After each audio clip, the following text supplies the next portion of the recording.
আজকে 19শে অক্টোবর ভূত চতুর্দশী। আজ থেকে ঠিক 6 বছর আগে কিউরিও ফাইট আজকের দিনেই আমি শুরু করেছিলাম। এই 6 বছরে অনেক কিছু পাল্টে গেছে, শুধু পাল্টাইনি আপনাদের ভালোবাসা, আমার প্যারানর্মাল, অকাল্ট, তন্ত্র এবং সুপারন্যাচুরালের প্রতি আগ্রহ। আজকের এই দিনটা খুবই ইমোশনাল আমার কাছে, কারণ আমি যখন কিউরিও ফাইট শুরু করেছিলাম তখন আমার কাছে কিচ্ছু ছিল না, কিন্তু এখন আমার কাছে আপনারা রয়েছেন। এর থেকে বড় ব্যাপার কোনো কিছুই হতে পারে না। তাই জন্য আজকে ডাবল ধামাকা। কৌস্তবের আড্ডাতে রাত 10টার সময় এপিসোড আসছে এবং কিউরিও ফাইটে দুপুর 3টের সময়। আজকে এমন কিছু ঘটনা আপনারা শুনবেন, এমন কিছু ঘটনার মধ্যে দিয়ে আপনারা যাবেন যা আপনাদেরকে না ভেতর থেকে কাঁপিয়ে দেবে। আমি বেশি কিছু হিন্টস দেব না, শুধু একটাই জিনিস জানাই, শুভ দীপাবলি এবং শুভ ভূত চতুর্দশী। কালী পুজোতে কি প্ল্যান আপনাদের কমেন্ট করে জানান। কোথা থেকে আজকের এই এপিসোড দেখছেন সেটাও কিন্তু কমেন্ট করে জানাতে ভুলবেন না। এবং হ্যাঁ, এই ভূত চতুর্দশীর পর থেকে তন্ত্রের এমন একটা ডার্ক ফ্রেজ শুরু হয় যেখানে অনেকে অ্যাফেক্টেড হন, অনেকে অনেক কিছু অনুভব করেন, অনেকে অনেক কিছু ফিল করেন। সেই সম্বন্ধীয় জিনিসপত্র আমার সাথে শেয়ার করতে পারেন এরকমই একটা ঘোষলি কল রেকর্ডিং এর মাধ্যমে, অথবা আপনার যদি কোনো স্পিরিচুয়াল বা অ্যাস্ট্রোলজিক্যাল হেল্প চাই তাহলেও আমাকে যোগাযোগ করতে পারেন আমাদের অফিসিয়াল হোয়াটসঅ্যাপ নাম্বারে। নাম্বারটি হচ্ছে 6290675195। এই নাম্বারটি আপনারা অনস্ক্রিন দেখতে পাচ্ছেন, ডেসক্রিপশন বক্সে থাকবে এবং কমেন্ট সেকশনের একদম প্রথম পিন কমেন্টে আপনারা আমার নাম্বারটি পেয়ে যাবেন। তাহলে চলুন শুরু করছি কিউরিও ফাইটের ঘোষলি কল রেকর্ডিং সিরিজের মারাত্মক একটা ভূত চতুর্দশী স্পেশাল হরর পডকাস্ট।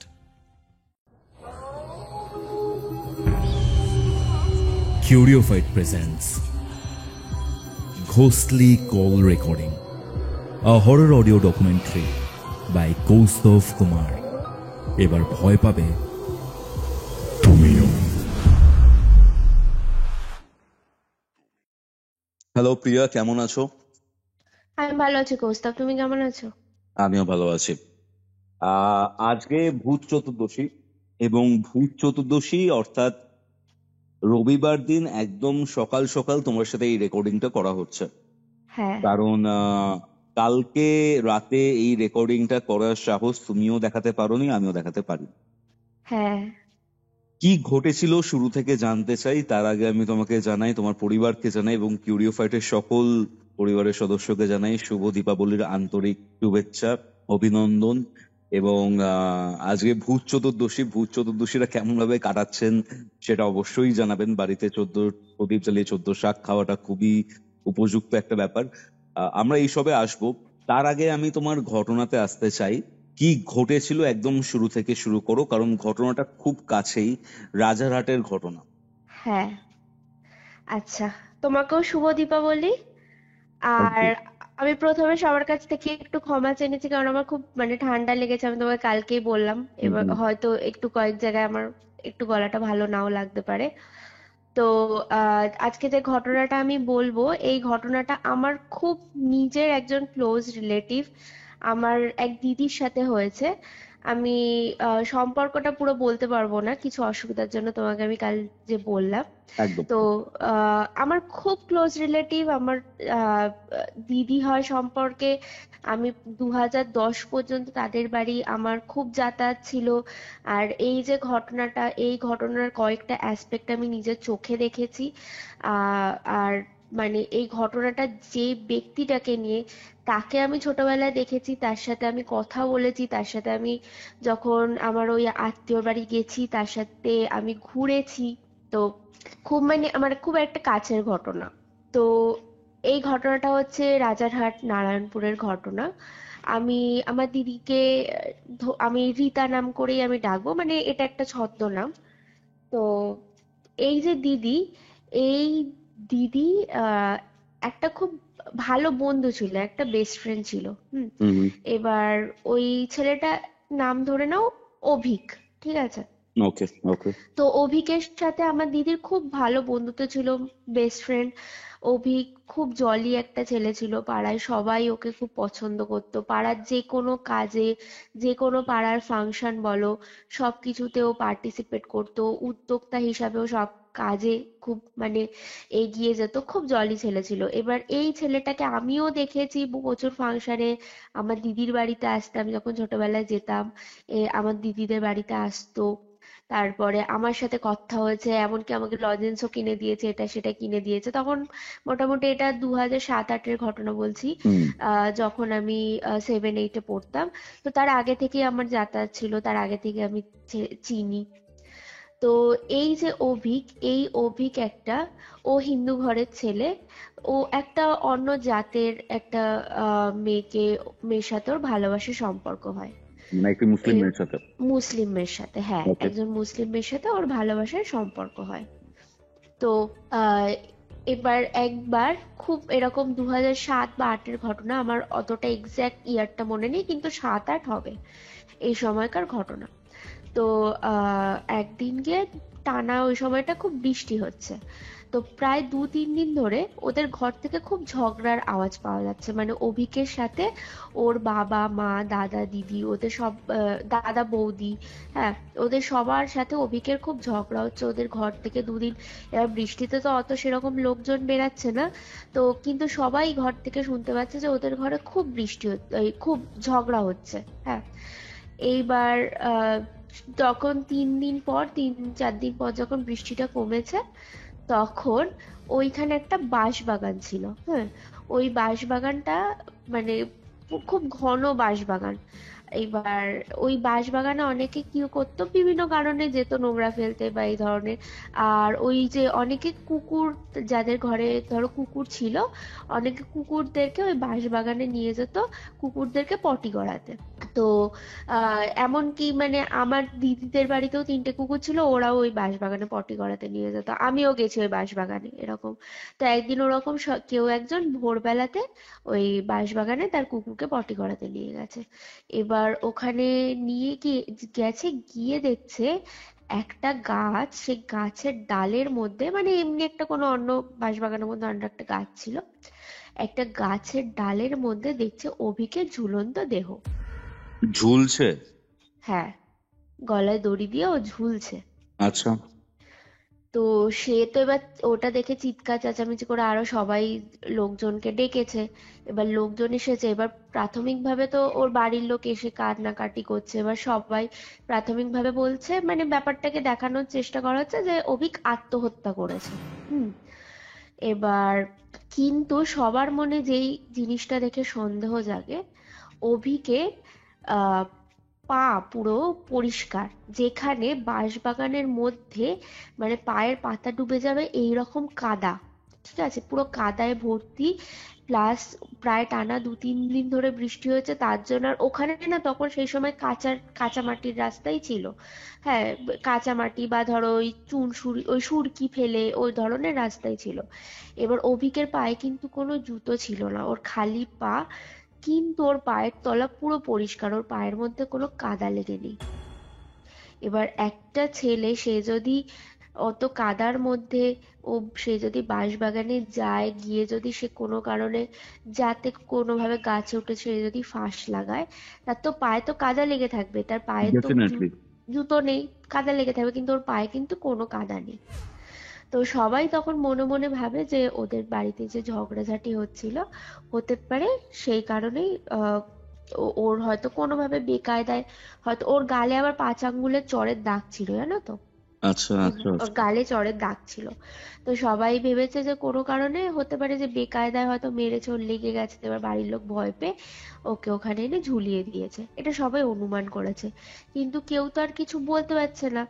আর এই যে অভিকের যে কথা বলছি, এই অভিকের যে বাবা, হুম সে হুম। একজন সরকারি উচ্চপদস্থ কর্মচারী।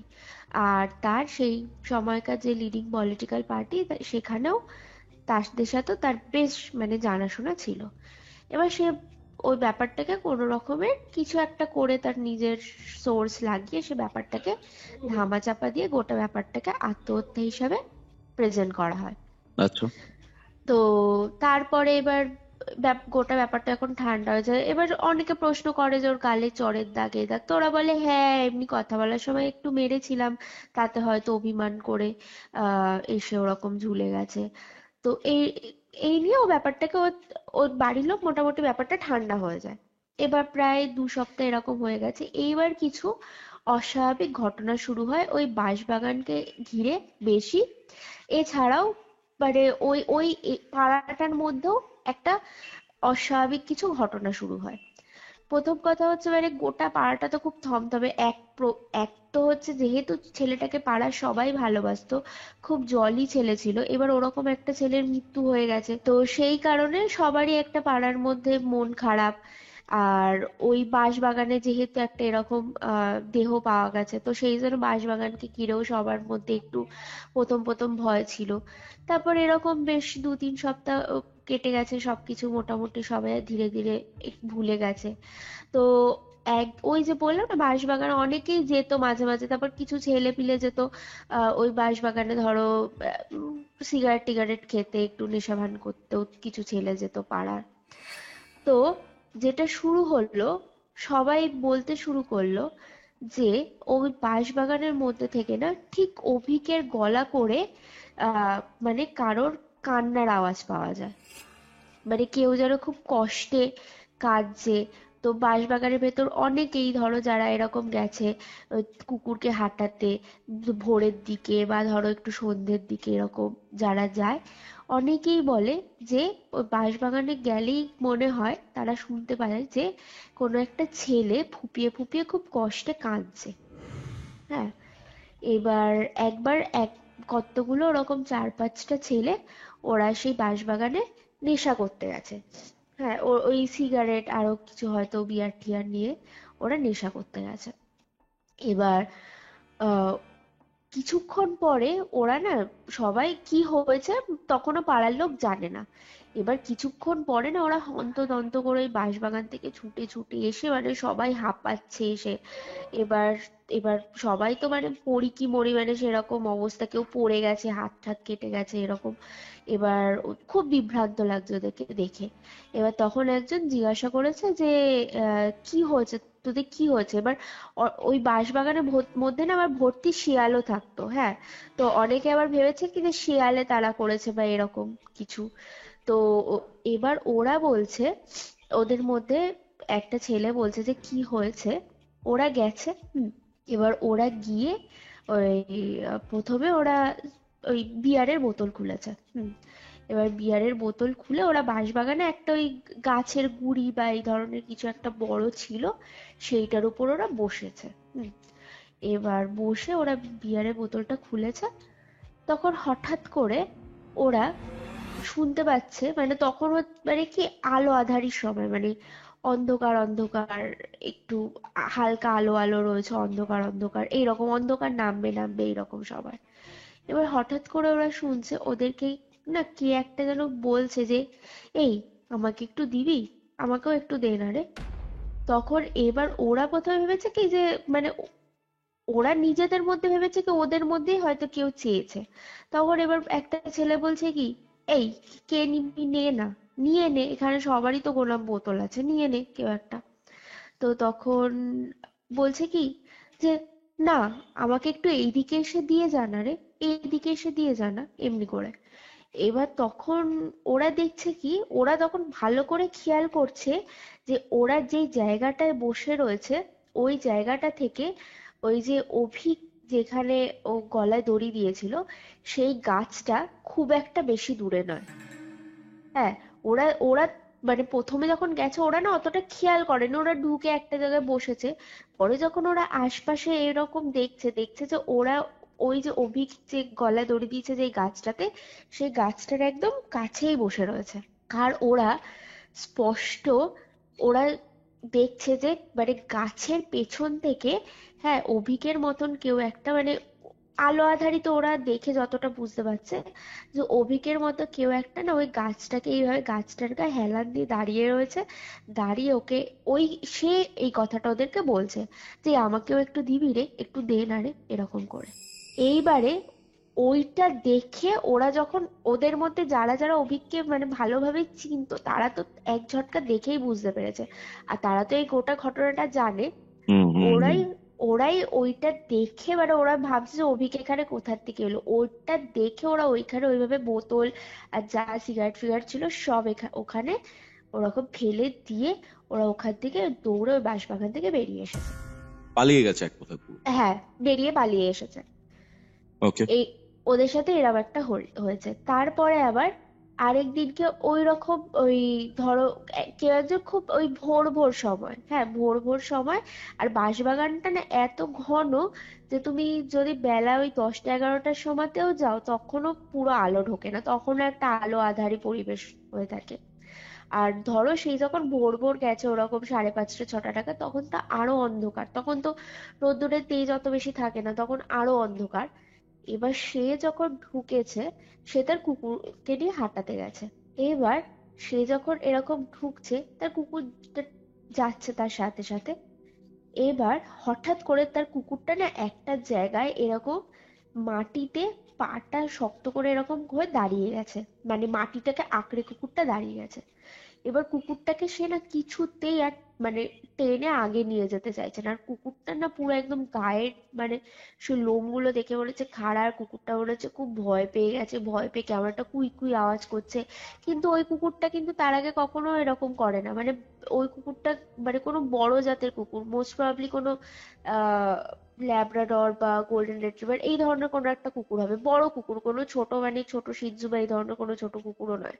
তো কুকুরটা হঠাৎ করে ওই রকম যে করছে, এবার ওর মালিক বলছে যে কি হয়েছে, এরকম কেন করছিস, আয় আয় আয় আয় এরকম। এবার কুকুরটা কিছুতেই যাবে না, কুকুরটা না একটু কুই কুই কুই কুই করে আওয়াজ করছে, আর মানে ওই ভয়ের ছোট মাটিটা আঁকড়ে দাঁড়িয়ে রয়েছে, আর ও না এক দৃষ্টিতে সামনের দিকে তাকিয়ে রয়েছে। এবার ওর মালিকটা যখন ভালো করে এবার কিছুটা দেখছে যে ও কি দেখে ভয় পাচ্ছে, কারণ তারও ভয় লাগছে, আর বলছে না বাঁশবাগানটাতে সবাই শেয়ালের প্রচন্ড ভয় পেত, মানে খুব সন্ধে বেলা হলেই সেই বাঁশবাগানের ভেতর থেকে শেয়ালের ডাক ভেসে আসতো, এই রকম শেয়াল, অত শেয়াল। এবার সে ভাবছে, এবার হাতের লাঠিটা নিয়ে সে ভাবছে কি যে শিয়াল টিয়াল যদি আসে মানে আত্মরক্ষার জন্য হাতে সবাই একটা লাঠি নিয়ে যেত। এবার সে না হাতের লাঠিটা এরকম উঠিয়ে কুকুরটার বেলটা এরকম ছেড়ে সে একটু এরকম দেখতে গেছে কাকুটা, যে কি হলো, কি দেখে কুকুরটা এগাতে চাইছে না বা কুকুরটা ওরম কেন করছে। এবার কাকুটা যখন একটু এগিয়েছে, কাকুটা দেখছে ওই যে গাছটায়, যেই গাছটাতে অভিকের দেহ পাওয়া গেছিল, ওই গাছটার গায়ে সেম অভিক একটু মানে ওর গায়ের রংটা খুব চাপা ছিল, তো ওই রকম চাপা বর্ণের একটা ছেলে, হ্যাঁ বসে ওই গাছটার গায়ে হেলা দিয়ে হাঁটুতে এরকম মাথাটা হাঁটু মুড়ে বসে মাথাটা হাঁটুর মধ্যে গুঁজে কাঁদছে, হ্যাঁ আর খুব মানে দুঃখে একটা কষ্টে ফুপিয়ে ফুপিয়ে কাঁদছে। এবার এই কাকুটারা ওকে জিজ্ঞেস করেছে, এই কে রে, এখানে কে, তুই কে? এবার তখন সেই সেরা কিছুতেই আর মুখটা তুলছে না। এবার কাকুটা যখন ভালো করে খেয়াল করছে, কাকুটা তখন দেখছে অভিকের দেহটা যেই জামা কাপড় পরা অবস্থায়, যেই জামা কাপড় পরেছিল, যেই রঙের বা যেই জামা পরেছিল, সেই সেম জামা পরে ওই অবয়বটা বা ওই এন্টিটি যেটা ছিল। এবার ওইটা দেখে তখন কাকুটা বুঝতে পেরেছে যে এইটা এইটা তো নিশ্চয়ই অভিক, কিন্তু অভিক এখানে কি করে এলো। বলে সেই কাকুটা কোনো রকম তারপর উল্টো দিকে বেরিয়ে ওর কুকুরকে নিয়ে কাকুটা পালিয়ে গেছে। তো এবার এই ধরনের ঘটনাগুলো যখন তারপর থেকে হলো কি, আর ওই বাগানে না কোনো কুকুর ঢুকতে চাইছিল না, সব ওই বাড়ির যে কুকুরগুলো, কোনো কুকুর ওই বাগানে আর ঢুকতে কিচ্ছুতে চাইছে না। হ্যাঁ, তো এইরকম করে আস্তে আস্তে সবার ওই বাঁশবাগানে যাওয়া ধীরে ধীরে বন্ধ হয়ে গেল। এইবার এইবার আসল ঘটনায় আসি, এবার বলি আমার দিদির সাথে কি হয়েছে। এবার আমার দিদির তো খুব মন খারাপ, এই ওর খুব বেশ মানে খুব ভালো বন্ধু ছিল, প্রায় দিনই আমার দিদির বাড়িতে আসতো, আর খুব ওদের মধ্যে একটা খুব সুন্দর একটা ভালো বন্ধুত্বের সম্পর্ক ছিল। এবার আমার দিদির তো খুব মন খারাপ যে ওর এরকম বেস্ট ফ্রেন্ড সাথে এরকম হয়েছে। তো ওদের বাড়িটা বলি, ওদের বাড়িটা ছিল হচ্ছে একটা বড় উঠোন, ঠিক আছে, উঠোনের চারিদিকে হচ্ছে তোমার ওই ওই যে কি বলে বেড়া বেড়া লাগানো, হ্যাঁ উঠোনের চারিদিকে। আর ওর মধ্যে হচ্ছে ওদের এরকম বাড়ি, পাকা বাড়ি, ওদের সিমেন্টেরই বাড়ি। আর কিন্তু ওই উঠোনের মধ্যে হচ্ছে ওদের বাথরুম আলাদা, ওই টিউবওয়েল ছিল, টিউবওয়েল আলা বাথরুম, সেখানে ওরা স্নান করতো। আর বাথরুমের ঠিক পাশে একটুখানি ফাঁকা জায়গা রয়েছে, তার পাশে ওরা যেখানে মানে পটি করতো, দুটো আলাদা, বাথরুম আর পটি করার জায়গা দুটো আলাদা। আর ওই বাথরুম আর পটি করার জায়গার মাঝখানে একটা ওদের পেয়ারা গাছ ছিল, একটা কোণ কোণ মতো হয়েছিল, ওই কোণটাতে ওদের একটা পেয়ারা গাছ ছিল। আর পেয়ারা গাছের পিছনে বেড়া, আর তার পিছনে হচ্ছে পানা পুকুর, মানে ওদের বাড়ির সামনের দিকটাতে পুরো পানা পুকুরে ভরা, মানে একটা বড় পচা পচা ডোবা। হুম। তো আহ ও কি করতো, সন্ধ্যেবেলা ও যেত ওই যে বাথরুমে, বাথরুমে গিয়ে ওই টিউবওয়েল থেকে ও পা ধুয়ে ঘরে এসে পা মুছে সন্ধে দিত। হুম। এইবারে আমার দিদি প্রথমে একবার গেছে, ওর মা এটা খেয়াল করছে। হ্যাঁ। এবার আমার দিদি প্রথমে একবার গেল, এবার ওর মা দেখছে কি ও না গিয়ে বাথরুমের কাছটাতে গিয়ে আমার না ঘরে ফিরে এলো। একবার হলো, তারপরে আবার ও না আবার গেল বাথরুমের কাছে, আবারও কিছুটা গিয়ে আবারও ফিরে এলো। হ্যাঁ। এবার ওর মা ওকে জিজ্ঞেস করছে যে, এই রিতা, কি হলো, তুই বারবার যাচ্ছিস, যাওয়া আসা করছিস কেন, বারবার যাচ্ছিস ফিরে আসছিস? ও বলছে কি, মা, আমার না কেন মনে হচ্ছে ওই পেয়ারা গাছের ওখানে না কে দাঁড়িয়ে। বুঝতে পেরেছো, ওই যে কোণে যে বললাম বাথরুম আর পটির মাঝে যে পেয়ারা গাছটা। হ্যাঁ। ও বলছে যে, মা, আমার না মনে হলো ওই পেয়ারা গাছের ওখানটাতে কেউ একটা দাঁড়িয়ে রয়েছে। তার মা বলছে, কে দাঁড়িয়ে থাকবে, ওর পেছনে তো পানা পুকুর, ওখানে কেউ দাঁড়িয়ে থাকবে, কে দাঁড়িয়ে থাকবে, তুই অন্ধকারে ভুল দেখছিস। বলছে, না, আমার না কে যেন মনে হচ্ছে কে একটা দাঁড়িয়ে রয়েছে, আর তুমি একবার একটু এসে দাঁড়াবে। এবার ওর মা বলছে, আচ্ছা ঠিক আছে, যা, আমি এই গেটের সামনে, দরজার সামনে দাঁড়াচ্ছি, যা তুই পা ধুয়ে আয়। ওর মা এরকম দরজার সামনে দাঁড়িয়ে, এবার ও থার্ড টাইম গেছে, গিয়ে ও তারপর পাটা ধুয়ে এসেছে। হ্যাঁ। এবার পা ধুয়ে এসেছে ও কেন, ও সন্ধ্যা দেবে বলে পা ধুয়ে এসেছে।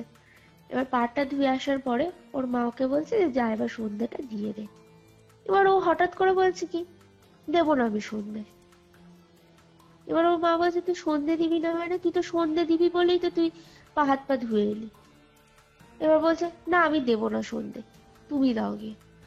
বলছে, মানেটা কি, তুই তো সন্ধ্যে দিস। আর ওর হঠাৎ করে, ওর তো পারপাসটাই তো ওর পা ধোয়ার সন্ধ্যে দেবে বলে, ও হঠাৎ করে ও এরকম করছে আচরণ।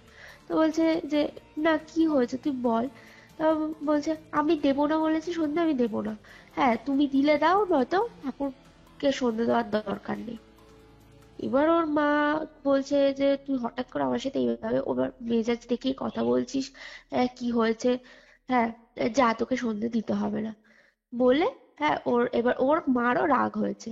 ওর মা বলছে, যা, আমিও সন্ধে দেবো না। হ্যাঁ, সন্ধে না হয়েই থাকবে, ঠাকুর নাকে না সন্ধে পেয়েই থাকবে ঠাকুর।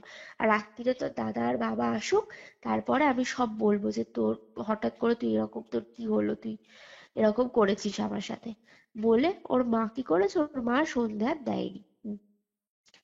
এবার রাত্রিবেলা ওর ওর বাবা আর দাদা এসেছে। এবার ওর মা বলেছে যে, এরকম রিতা সন্ধ্যেবেলা আজকে এরকম করেছে। ওকে। এবার এবার ওর দাদা বলছে কি, তা কি হয়েছে, দাঁড়াও তো, আমাকে ওর সাথে কথা বলতে দাও। এমনিতে অভিক মারা গেছে, তারপর থেকে ও একটু কেমন একটা করছে, ওর মন মেজাজ ভালো নেই, দাঁড়াও দেখি কি হয়েছে। এবার ওর মা বলছে, না, জানিস তো, সকাল থেকেই ঠিক ছিল, সন্ধে দেবে বলে পাও ধুতে গেল, তারপরে ওর কি হলো। আর দাদা বলছে, দাঁড়াও, আমি ওর সাথে কথা বলতে যাচ্ছি। এবার ওর দাদা গেছে, গিয়ে দেখছে আহ ওদের একটা যে ছোট ঘরটা, ওই ঘরে দেখছে কি ওর দাদা যখন ঢুকছে, তখন ওর দাদার মনে হচ্ছে যে ওর মানে বোন না কার সাথে জানি একটা কথা বলছে। ঠিক আছে, কার সাথে একটা কথা বলছে। এবার ওর দাদা এরকম ঢুকেছে, আর ঘরের তখন দরজাটা বন্ধ নেই, শুধু পর্দা দেওয়া। এবার ওর দাদাটা আস্তে করে পর্দাটা এরকম সরিয়েছে, মানে সরিয়ে ওর দাদা দেখছে যে কার সাথে। এবার তখন ওর বোনের, ওদের তখন ফোনও ছিল না, ওই ফোন বলতে ওই ঘরে একটা দুটো ফোন ছিল, ওটাই সবাই মিলে ঘুরিয়ে ফিরিয়ে ব্যবহার করতো। হ্যাঁ, মেনলি ওর বাবার কাছে, দাদার কাছেই ফোন ছিল, আর একটা ফোন ছিল, মানে পার্সোনাল ফোন বলে কিছু ছিল না তখন ওই দিদিটার। তো এবার ওর দাদা ভাবছে, ও কি কারোর সাথে কথা বলছে, কার সাথে কথা বলছে বা এরকম। হ্যাঁ, ফোনও তো বাইরে, ফোনেও তো কথা বলছে না, তাহলে কি জানলা দিয়ে কারোর সাথে কথা বলছে নাকি। এবার ওর দাদা এরকম গেছে, গিয়ে দেখছে, হ্যাঁ, ওর বোন না জানলাটা খুলে জানলার বাইরে কার সাথে একটা কথা বলছে, ফিসফিস করে। এবার ওর দাদার একটু সন্দেহ হয়েছে যে ও মানে হয় না একটা অন্য রকমের সন্দেহ, যে বোন লুকিয়ে লুকিয়ে কার সাথে জানলা দিয়ে কথা বলছে, জানলার বাইরে কে দাঁড়িয়ে। তো দাদা কি করেছে, এবার ওদের আরেকটা পিছনের দরজা ছিল, এবার ওর দাদা না ওর বোনকে না ডেকে ওর দাদা না ওর পিছনের দরজাটা আস্তে করে খুলেছে। খুলে না এরকম উঁকি দিয়ে দেখছে যে জানলার বাইরে কেউ আছে নাকি। এবার ওর দাদা উঁকি মেরে দেখছে যে না, জানলার বাইরে ফাঁকা। হ্যাঁ, জানলার বাইরে ফাঁকা।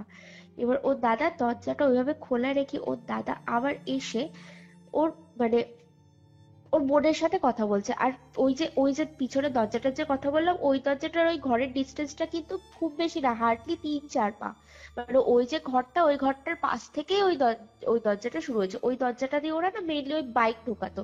ওই দরজাটা ওই যে কি বলে, ওই বাইক ঢোকানোর জন্য একটা স্লোপ মতো করা থাকে না, ওই দরজাটা ওই রকম ছিল। তো ওই বাইক ঢোকানোর দরজাটা, এবার এমনও না যে ও যতক্ষণ ধরো এই ঘর থেকে দরজার সামনে যাচ্ছে বা দরজার সামনে থেকে এই দরজার সামনে যাচ্ছে, কেউ দৌড়ে পালিয়ে যাবে আবার পালিয়ে আসবে, হ্যাঁ এইরকমও কিন্তু নয়, মানে এতটাও ডিস্টেন্স নয়, ওই কয়েক সেকেন্ডের মধ্যে কারো পক্ষে সম্ভব না।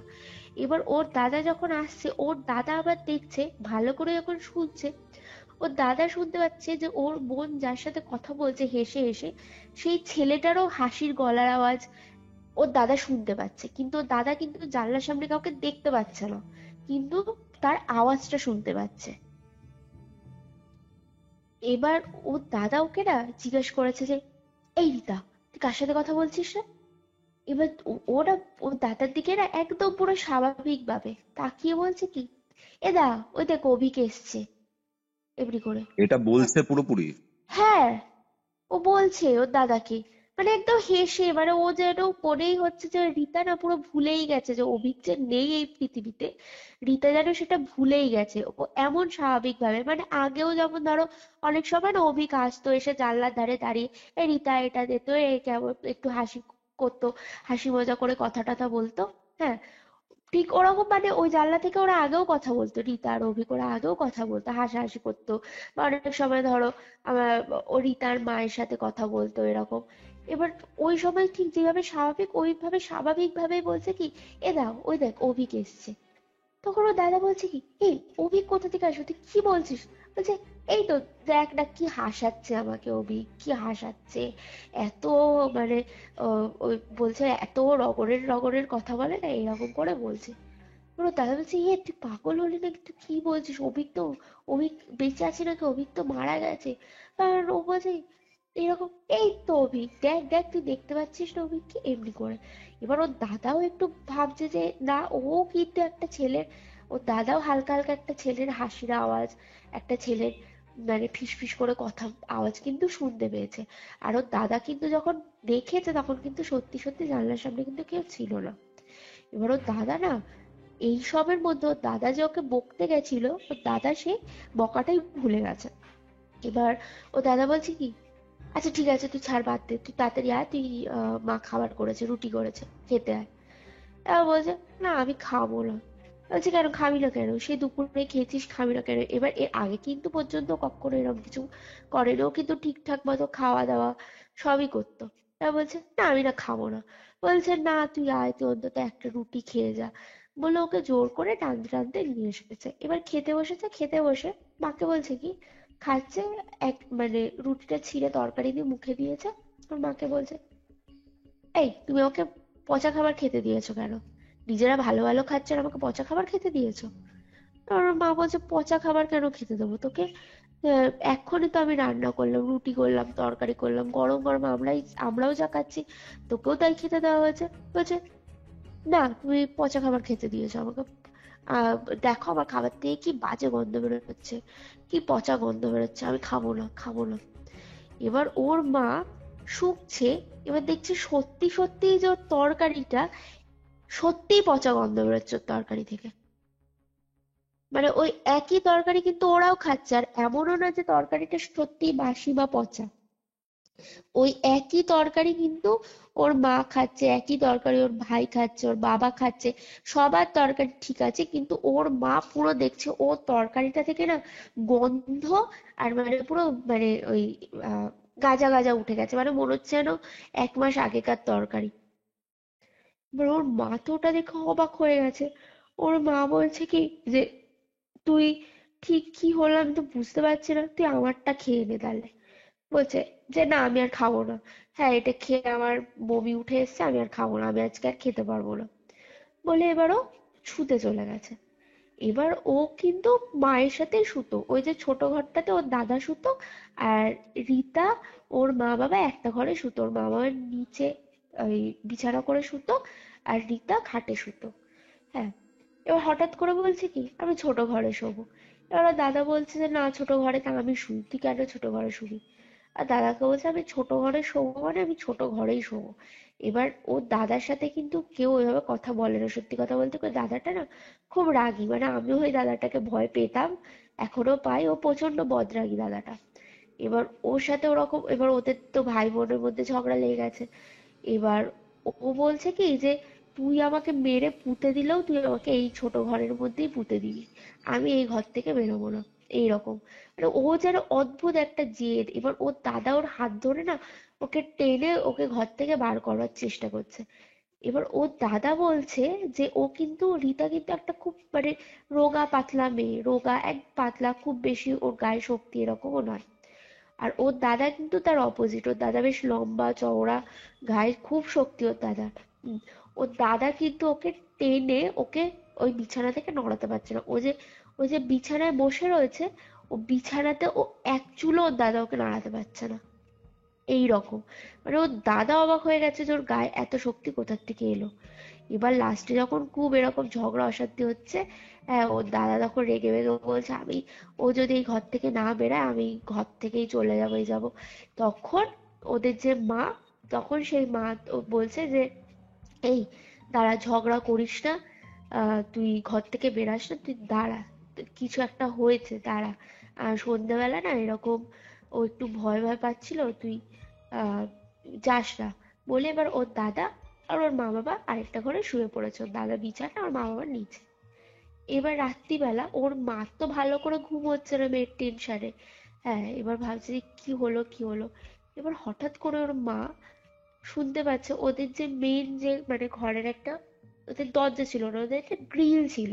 হুম, এবার ওর মা হঠাৎ করে, তখন রাত্রিবেলা কটা, 1:30-2টো বাজে, হ্যাঁ, আর 1:30-2টোর সময় ওখানটা পুরো ঘুটঘুটে অন্ধকার হয়ে যায়, ওদের উঠোনটা পুরো ঘুটঘুটে অন্ধকার, আর মাঝে মাঝে আবার ওদের উঠোনটাতে শিয়ালও ঢুকে পড়ে। এই জন্য কেউ বাথরুম টাথরুম গেলে না একা যেত না, মানে ডাকতো সব সময়, ডাকতো ধরো যদি ওর মা বাথরুমে যেত ওর বাবাকে ডাকতো, বা ওর যদি ধরো ও বাথরুমে যেত তখন ওর মাকে ডাকতো, এইরকম, যে বাই চান্স যদি শিয়াল বা কিছু একটা ঢুকে পড়ে অ্যাটাক করে, এই জন্য সবসময় তাড়াতো কেউ না কেউ। এবার ও না ওরকম একা বাথরুমে উঠে বাড়ি গ্রিলটা খোলার আওয়াজটা পেয়েছে ওর মা। এবার গ্রিলটা খোলার আওয়াজ পেয়ে ওর মা ভাবছে কি যে কে উঠছে, এবার দেখছে ছেলে তো শুয়ে রয়েছে, ওনার বড় পাশে শুয়ে রয়েছে। মা ভাবছে তাহলে কি রীতা উঠে গেল নাকি, আর ও একা একা যাচ্ছে কেন, ও কাউকে ডাকলো না কেন, ও যে বাথরুমে যাবে। এবার ওর মা তাড়াতাড়ি করে এরকম উঠে উঠে গেছে। এবার ওর মা দেখছে অন্ধকারের মধ্যে, উঠোনে হালকা হালকা চাঁদের আলো পড়েছে, ওর মধ্যে ওর মা দেখছে যে রীতা না হাঁটতে হাঁটতে ওই পেয়ারা গাছটার কাছে গেল। আর ওই পেয়ারা গাছটার কাছে গিয়ে ওর মা দেখছে ও না আস্তে আস্তে, তখন রাত্রি ওই 2টোর সময় ভাবো। হুম, দেখছে ও না বেড়াটা নাড়াচ্ছে, মানে কোনো কারণে মনে হচ্ছে কি ও বেড়াটা ওখান থেকে উপড়ে ফেলার চেষ্টা করছে, ওই বাঁশের কঞ্চি দেওয়া বেড়া। হুম হ্যাঁ, হুম হুম। এবার ও দেখছে ও না বেড়াটা ওখান থেকে তুলে ফেলার চেষ্টা করছে, এবার বেড়াটা তুলে ফেললেই তো তার একটু পরেই তো পানা পুকুর, আর সেই পানা পুকুর কিন্তু যথেষ্ট গভীর, আর খুব সাপের উৎপাত, খুব সাপের উৎপাত ওখানে। বুঝতে এবার পারছি। ওর মা বলছে কি এ রীতা, এ তুই ওখানে যাচ্ছিস কেন, এই ওইখানে যাচ্ছিস কেন। এবার ও না বলছে কি আমাকে ডাকছে, আমাকে ডাকছে। এবার ওর মা তখন ওর দাদাকে বাবাকে ডেকেছে যে, এই তাড়াতাড়ি আসো, এই রিতার বাবা তাড়াতাড়ি আসো, এরকম করে ডেকেছে। এবার ওর বাবা দাদা তাড়াতাড়ি করে ধরপড়ে উঠেছে। এবার ওর বাবা দাদা গিয়ে বলছে কি এই কি করছিস, তখন বলছে কি ওই তো আমাকে ডাকছে, ওই তো অভিক, ওই তো পুকুরে, ওই তো অভিক পুকুরের মধ্যে রয়েছে। ও ওই যে পানা পুকুরে, ওই পানা পুকুরে কিন্তু কারোর মানে ওই পানা পুকুর শুধু সাপই থাকতে পারে, এছাড়া কিন্তু আর কিছু থাকতে পারে না ওই পুকুরে। মাছও আছে কিনা সন্দেহ ওই পানা পুকুরে, মানে এত নোংরা পচা পুকুর ওটা। হ্যাঁ, ও ওই পুকুরের দিকে হাত দেখিয়ে বলছে যে ওই তো অভিক ডাকছে, ওই তো ওখান থেকে, ওই তো অভিক, ওই তো আমাকে ডাকছে, আমাকে ডাকছে, আমাকে যাবে, ওকে যেতে হবে, ও সাঁতার কাটার জন্য ওকে ডাকছে, এরকম করে। এবার ওর দাদাবাবু বলছে কি, এ তুই কি পাগল হলি, তুই তাড়াতাড়ি আয় বলে ওকে, মানে ওকে হাত ধরে ওকে টানছে, ওকে ঘরে আনবে বলে, ওকে ওরা কিছুতে, মানে ওকে টেনে ওকে ঘরে আনতে পারছে না, কিছুতেই ওকে টেনে আনা যাচ্ছে না। ও সেই পানা পুকুরে নামবে, বুঝেছো, রাত 2টোর সময় ও পানা পুকুরে নামবে, আর ওই পুকুরে নামলে কিন্তু ও ডুবে যাবে, এইরকম। সেই তো বেড়া অর্ধেক উপড়ে ফেলেছে। উম, তারপর কোনো মতে ওর মা ঘর থেকে একটা গঙ্গা জল এনে ওর গায়ে ছিটিয়েছে। গঙ্গা জল ছেটানোর পরে তখন ও আস্তে আস্তে না একটুখানি কেমন একটু নিস্তেজ হয়ে পড়েছে। এবার নিস্তেজ হয়ে পড়ে তখন ওর বাবা দাদা ওকে কোনো মতে হাত ধরে টেনে ওকে চ্যাংদোলা করে ওকে ঘরে এনে বাইরে থেকে দরজা দিয়ে দিয়েছে। বলছে, ওরা তো এবার ভয় পাচ্ছে না যে এরকম এত বড় একটা ঘটনা ঘটে গেল, যদি ওর মা যদি সেদিনকে ধরো না দেখতো, তাহলে তো ও সেই পানা পুকুরেই ঝাঁপ দিয়ে দিত। আর পানা পুকুরেও ডুবে কারোর কিছু হোক কি না হোক, সাপ, সাপ, এত সাপ, সাপের কামড়ে ওর কিছু না কিছু হয়ে যেত, মানে বিষধর সাপ আছে সব ওখানে। এবার পরদিনকে ওর দিদি এসেছে। ওরা 3 ভাই বোন। তো ওর দিদি পাশেই থাকতো। এবার ওর দিদির বাড়ির বর্ণনাটা আমি দেবো তোমাকে পরে। তো ওর দিদি এসেছে। ওর দিদি এসে ওর দিদি ওকে জিজ্ঞাসা করছে যে, এই তোর কি হয়েছে, তুই কি শুরু করেছিস, রাত্রিবেলা নাকি তুই এইসব করেছিস? তখন ও বলছে কি, তখন এবার তখন কিন্তু ও আবার স্বাভাবিক। হ্যাঁ, ও তখন কিন্তু ও ঠিক, মানে ও যেরকম একটু হয়তো দুর্বল, কিন্তু ও কিন্তু ওর বয়সে বা ও কিন্তু স্বাভাবিকভাবে ওর যেরকম ওর নেচার ঠিক ওইভাবেই ও দিদিকে বলছে কি, ওর দিদি এরকম বসে রয়েছে, একটা চেয়ার নিয়ে বসে রয়েছে, আর চেয়ারটার পাশে একটু ফাঁকা জায়গা, তার পাশে একটা ওদের ফ্রিজটা রয়েছে ওই ছোট ঘরটাতেই। ও মানে রিতা ওই ছোট ঘরটা থেকেও কিছুতেই নড়বে না। এবার ও দিদিকে বলছে যে, আহ এদি ওই দেখ তোর পাশে অভিক দাঁড়িয়ে, এদি ওই দেখ অভিক তোর দিকে তাকিয়ে হাসছে।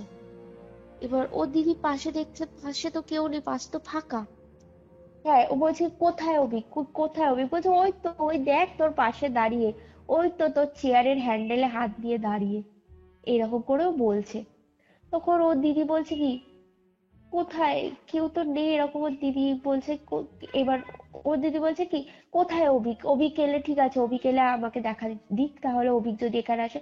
ওর দিদি এবার ওরা এটাও একটু একটু ভাবছে যে হতে পারে কি বলতো, যেহেতু অভিকের মৃত্যুতে ও এতটা শক পেয়েছে, ওর এতটা খারাপ লেগেছে, ও সবসময় ব্যাপারটা নিয়ে ভাবতো। ওরা আবার ভাবছে যে ওর কোনো সাইকোলজিক্যাল কোনো ডিসঅর্ডার হয়েছে কিনা। তো এবার ওরা বলছে যে, আহ, এবার ওর দিদি বলছে কি, হ্যাঁ ঠিক আছে অভিক আছে, না ঠিক আছে থাকুক, গিয়ে থাকুক অভিক, হ্যাঁ। এবার হঠাৎ করে ওরকম বলেছে, এবার ওর দিদি তারপর বসেছে, বসে বসে কথা বলছে, হঠাৎ করে কি করলো, ওই রীতা খাটের উপর দাঁড়ালো, বুঝেছো, দাঁড়িয়ে ঠিক সেই বাঁদর যেরকম খাট থেকে লাফ দেয় না, সে ওই তোমার ধরো ওই মানে ওই 4 হাত পায়ে ভর করে সে কেমন করে একটা লাফ দেয় না, তো ওই ওই 4 হাত পায়ে ভর করে, তুমি বিশ্বাস করবে না, ও এত জোরে লাফ দিয়ে পুরো দিদির সামনে নামলো, মানে ওর আরেকটু হলে না ওর পুরো, মানে পাখায় মানে জাম্পটা কত উঁচু এমন নয় কিন্তু, ওদের যে সিলিং অনেক নিচু, ঠিক আছে, ওদের কিন্তু প্রচুর উঁচু সিলিং। হ্যাঁ, এবার ও জাম্পটা এমন করে দিল, মানে কতটা হাই জাম্প দিলে ওর আরেকটু হলে ওর পাখাতে ওর কপাল মাথাটা লেগে লাগতো। মাথা ফেটে যেত। মানে মানে সাংঘাতিক ব্যাপার, এটা সাংঘাতিক ব্যাপার। ওর দিদিরা ওটা দেখে না অবাক হয়ে গেছে। ওর দিদি বলছে, এই রিতা তুই কি করছিস? হ্যাঁ, ও সবাই এবার ডাকছে, ও মা মা ওই দেখো কি করছে ও। ও না ওরকম জাম্প দিয়ে পুরো দিদির সামনে পড়েছে।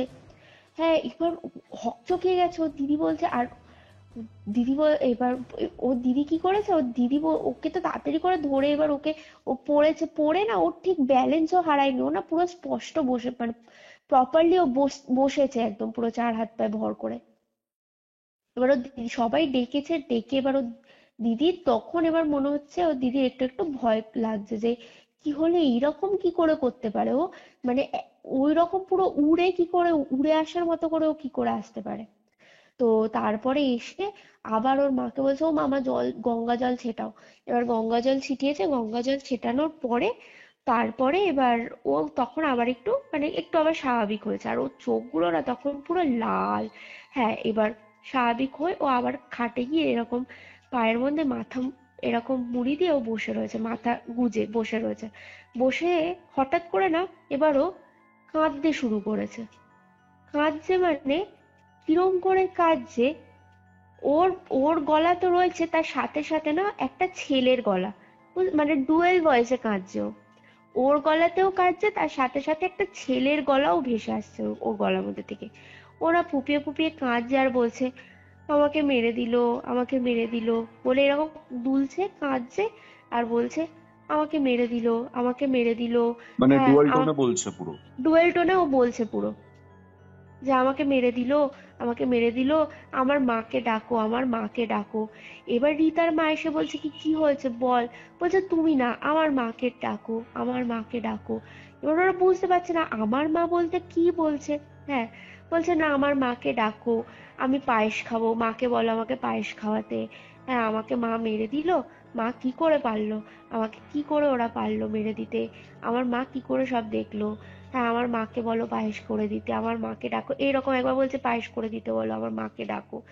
এবার ওরা তো হকচকিয়ে গেছে। এবার দেখো কারোর বাড়িতে তো গিয়ে হঠাৎ করে বলতে পারে না যে তোমার ছেলে আমার মেয়েকে ধরেছে বা এরকম। হ্যাঁ, এবার ওরা বলছে কি যে তুই পায়েস খাবি বলে এবার রিতার মা আবার সাথে সাথে পায়েস এনে ওকে পায়েস করে দিয়েছে। হ্যাঁ, এবার পায়েসটা দিয়েছে, ওর মা মানে পায়েসটা করে সবে রিতাকে দিয়েছে পায়েসটা হাতে, মানে রিতা যেই পায়েসটা হাতে নিল, নিয়ে দেখছে পায়েসটাতে পুরো ওই গেজা উঠে গেছে। মানে গরম পায়েস, গরম পায়েস মানে করে ওকে দিয়েছে, ও পায়েস খেতে চেয়েছে বলে। আচ্ছা যে- আচ্ছা। যেই রিতা ওটা খেতে যাবে, দেখছে পায়েসের থেকে পচা গন্ধ বেরোচ্ছে, আর দেখে মনে হচ্ছে কত দিনের পায়েস। এদিকে কড়াইতে বাকি যে পায়েস রয়েছে সেটা কিন্তু একদম পুরো ভালো ফ্রেশ রয়েছে। এবার খেলো না, তারপর রিতা তো সেই কিছু খাচ্ছে না সারাদিন। এবার এই করতে করতে সেই দিনটা সারাদিনটা এইভাবে কেটেছে। এবার কাটার পরে ও এবার ওই যে রিতার যে দিদি, হ্যাঁ, ও ওই রিতার দিদির নাম ধরে নাও আমি আহ অনু, অনু ওর দিদির নাম। এবার অনুর একটা ছোট ছেলে ছিল, আর অনুর ছেলেটা হচ্ছে আমার থেকে 3 বছরের ছোট। হ্যাঁ, তো তখন ধরো আহ আমি যদি ক্লাস 7-8-এ পড়ি তাহলে ও ধরো ওই ক্লাস 3-4-এ বা 5-এ এরকম হয়তো পড়ে। তো অতটা ওরকম ছোট ছেলে। তো ওই অনু ওর ছেলেকে নিয়ে থাকতো। আর অনু থাকতো হচ্ছে, অনুর বাড়িটা এবার একটু বর্ণনা দিই কতটা মানে ক্রিপি পরিবেশটা বাড়ির। অনুর বাড়িটা ওর বাপের বাড়ির থেকে খুব বেশি দূরে নয়, মানে ওটা ওর আসল শ্বশুর বাড়ি না, ওর আসল শ্বশুর বাড়ি মালদায়, কোনো একটা গ্রামের দিকে মালদাতে। তো যেহেতু ওর বরের কলেজ স্ট্রিটে প্রেস ছিল, তো সেই জন্য ও প্রথম প্রথম ওর বাবা মার কাছে, ওর বর, ওর ছেলে, ও অনু তিনজনই ওর মায়ের বাড়িতে থাকতো। পরবর্তীকালে ওর মায়ের বাড়ি থেকে একটু দূরে জমি কিনে আলাদা ওরা বাড়ি করে সেখানে থাকা শুরু করলো। এইবার অনু যখন প্রথম বাড়িটা কিনেছিল তখন খুব ভালো ছিল, মানে একদম প্রপার মাঠ, কিন্তু ওটা ছিল হচ্ছে ওই যে হাই টেনশনের তার যায় না, ওই হাই টেনশনের তার গেছিল বলে ওই মাঠ থেকে। ওই মাঠের জমি সস্তাও ছিল, কিন্তু আবার বেশি লোক কিন্তু ওই মাঠে জমি কিনতোও না। হ্যাঁ, ওটাকে আচ্ছা হাই টেনশন মাঠ বলতো সবাই। তো ওই হাই টেনশন মাঠে ও জমি কিনেছিল, কিনে এবার ওইখানে বাড়ি ধরো, এইখানে একটা বাড়ি, তো তারপর আরো ধরো মানে প্রায় 300-400 মিটার পরে গিয়ে আরেকটা বাড়ি, আবার ওইদিকে 300-400 মিটার পরে আরেকটা বাড়ি, মানে দূরে দূরে সব বাড়ি। হ্যাঁ, মানে এমন নয় যে গায়ে লাগা লাগা বা পর পর বাড়ি। ওই হাই টেনশন মাঠে নেমে গেলেই অনু, ওই অনুর বাপের বাড়ির থেকে মানে রিতাদের বাড়ি, ওই রাস্তাটা থেকে নেমে গেলে হাই টেনশন মাঠটা শুরু হতো। আর তারপরে ওই রকম সব দূরে দূরে বাড়ি। আর প্রথমে ও যখন জমি কিনেছিল তখন ওই মাঠটা শুকনো ছিল, সবাই, আমারও মনে আছে ছোটবেলায় ওই মাঠে গিয়ে বসতাম, আমরা ওই মাঠে গিয়ে খেলতাম। কিন্তু পরে তারপর কি হলো, ওই ওই একদম অনুর যে বাড়িটা, ওই বাড়িটার সামনে থেকে নিউ টাউনের কোনো একটা রাস্তা তৈরি শুরু হলো, বুঝতে পেরেছো? এবার ওই কোন হাইওয়ে, ও একটা হাইওয়ের কাজ শুরু হলো। এবার ওই হাইওয়ের কাজের জন্য কি করতো, ওরা এই হাই টেনশন মাঠ থেকে মাটি কেটে কেটে সব নিয়ে যেত কোনোভাবে, ওখানে হয়তো মাটি ফেলতো ওই জায়গাটা উঁচু করতে, বা কোনো একটা কারণে এই হাই টেনশন মাঠের থেকে মাটি কুড়ে কুড়ে কি করলো, ওই জায়গাটাকে না পুরো নিচু করে দিল। হুম। এবার নিচু করে দেওয়ার ফলে ওখানে কি হলো, ওখানে এবার বৃষ্টি হতো, বৃষ্টিতে জল জমলো। এবার প্রথম প্রথম জল নেমে যেত, তারপরে আস্তে আস্তে জল নামা না পুরো বন্ধ হয়ে গেল। এবার জল নামা বন্ধ হয়ে গিয়ে ওইখানে আস্তে আস্তে ওগুলো সব ডোবা ডোবা ডোবাতে পরিণত হলো। এবার ওই ডোবা যেহেতু আর দীর্ঘদিনের জমা জল, বুঝতে পেরেছে, এবার আস্তে আস্তে ওই যে ডোবা ডোবা তৈরি হচ্ছে। এবার সেইখান থেকে পানা গজাচ্ছে, পানা থেকে সেই কি একটা, সে বড় বড় না এরকম ঘাসের মতো, মানে বিশাল ঘাসের মতো কিন্তু অনেক বড় বড়, মানে মানুষ সমান ঘাসের মতো ওই রকম কি ধরনের একটা গাছ হলো। এবার সেই গাছগুলো তুমি কিন্তু দূর থেকে দেখলে ভাববে যে ওটা শুকনো জমি বা ঘাস হয়েছে, কিন্তু তুমি ওখানে পা দিলে ঢুকে যাবে জল। আর ওই জলের মধ্যে লাস্টে সেই মাছও হয়ে গেল, সেই কুচো মাছ, গেড়ি গুগলি এরম হয়ে গেল। মানে পুরো এরম হলো অনুর বাড়ির পরিস্থিতিটা, যে অনুর ঘরের মেইন দরজা থেকে নেমে, মানে তুমি সিঁড়ি থেকে নামলেই ডোবা শুরু হয়ে যাচ্ছে, ঠিক আছে? মানে তুমি ওর ঘর থেকে বেরানোর কোনো উপায় নেই, মানে ঘরের চারিদিকে ডোবা, ডোবার মাঝে ঘর, এইরকম হয়ে গেল। এবার সবাই কি করলো তখন লোকজন, ওই যে ওই রাস্তাতে না যেহেতু আবার মানুষের চলার জন্য ওই রাবিশ, নুড়ি পাথর ওই সমস্ত ফেলে একদম সরু সরু রাস্তা তৈরি করলো ওর মাঝখান থেকে, সরু সরু রাস্তা। তারপর আবার কিছু জায়গা অনেকের বাড়ির ওই যে ভিত করে পাঁচিল করা থাকে না, ধরো অর্ধেক অর্ধেক পাঁচিল, মানে 1 ফুট 2 ফুটের পাঁচিল তুলে রাখে অনেকে, ওই রকম পাঁচিল। এবার ওর বাড়ি যেতে গেলে ওই পাঁচিল কিছুটা রাস্তা ধরো ওই কারোর বাড়ির পাঁচিল দিয়ে হেঁটে যেতে হবে, তারপর কিছুটা রাস্তা ওই সরু নুড়ি পাথর দিয়ে যেতে হবে, আর দুদিকেই হচ্ছে সেই ওই লম্বা লম্বা ঘাসগুলো। মানে সত্যি কথা বলতে কি, আমি তো ওর বাড়ি যেতে হবে শুনলে আমার টেনশন হয়ে যেত। আর মানে আর হচ্ছে সন্ধেবেলা বিশেষ করে, মানে যাওয়ার বেলা তো চলে গেলাম, ফেরার বেলা যে এত ভয় লাগতো। আমি তো মানে সেই বাবার কোলে বা কারোর কোলে চেপে আমি আসতাম। আর হচ্ছে সাপের উৎপাত, প্রচন্ড সাপের উৎপাত, বড় বড় সেই দাঁড়ার সাপ। তারপর তোমার আহ একবার ময়াল সাপও বেরিয়েছিল, ময়াল অজগর এরকম সাপ বেরিয়েছিল, তো এইরকম আচ্ছা। প্রচন্ড কেউটে এই ধরনের, মানে কেউটে তো অনুর ঘরেই কেউটে বেরিয়েছিল এইরকম, কার্বলিক অ্যাসিড দিয়ে রাখতে হতো সাপের উৎপাতে, এরম পরিস্থিতি। তো সন্ধেবেলায় না পুরো ঘুটঘুটে অন্ধকার, ওখানে করতাম একটা আলোর থাকতো না। ওই অন্ধকারের মধ্যে মানে ওই টর্চ জ্বালিয়ে জ্বালিয়ে ওই রাস্তা থেকে রিস্ক নিয়ে তোমাকে যেতে হবে। আর পা যদি একটু এদিক থেকে ওদিক হয় তুমি পুরো জলে পড়বে, এই রকম পরিস্থিতি, খুব খারাপ পরিস্থিতি হয়ে গেছিল।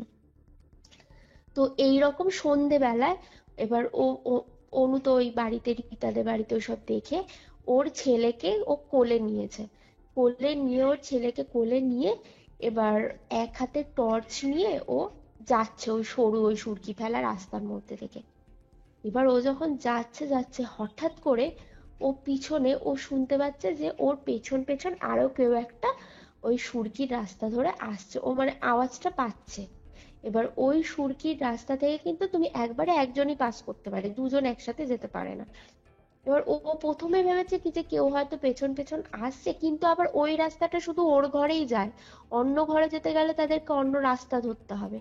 তাও ও না প্রথমে ভাবছে কি জানি কেউ হয়তো আসছে, নাকি ও না ভাবছে যে হয়তো ও যাচ্ছে বলে সেও পিছন পিছন আসছে। হঠাৎ করে এবার অভিকের গলা তো চিনতো, হঠাৎ করে অভিকের গলা দিয়ে পিছন দিয়ে ওকে ডাকছে, এ অনুদি, অনুদি, এ অনুদি, অনুদি, এ অনুদি দেখ আমি এসছি, এ অনুদি তাকা, এমনি করে। ভাবতে পারছো মানে তখন সিচুয়েশনটা জাস্ট ভাবো, তখন ওই রকম একবারে সন্ধেবেলা, তখন প্রায় 7টা 7:30 বাজে। হ্যাঁ, আর সন্ধেবেলা হলেই শিয়ালের ডাক শুরু হয়ে যেত, চারিদিক থেকে শিয়ালের ডাক, ওই রকম একটা জঙ্গলে ভরা, ডোবায় ভরা রাস্তা, ঘুটঘুটে অন্ধকার, তার মধ্যে দিয়ে একটা মেয়ে তার বাচ্চাকে নিয়ে যাচ্ছে, আর পেছন থেকে অভিকের গলা।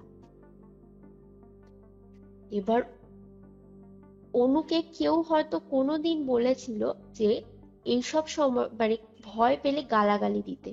আমি জানি না এটা এক্স্যাক্টলি।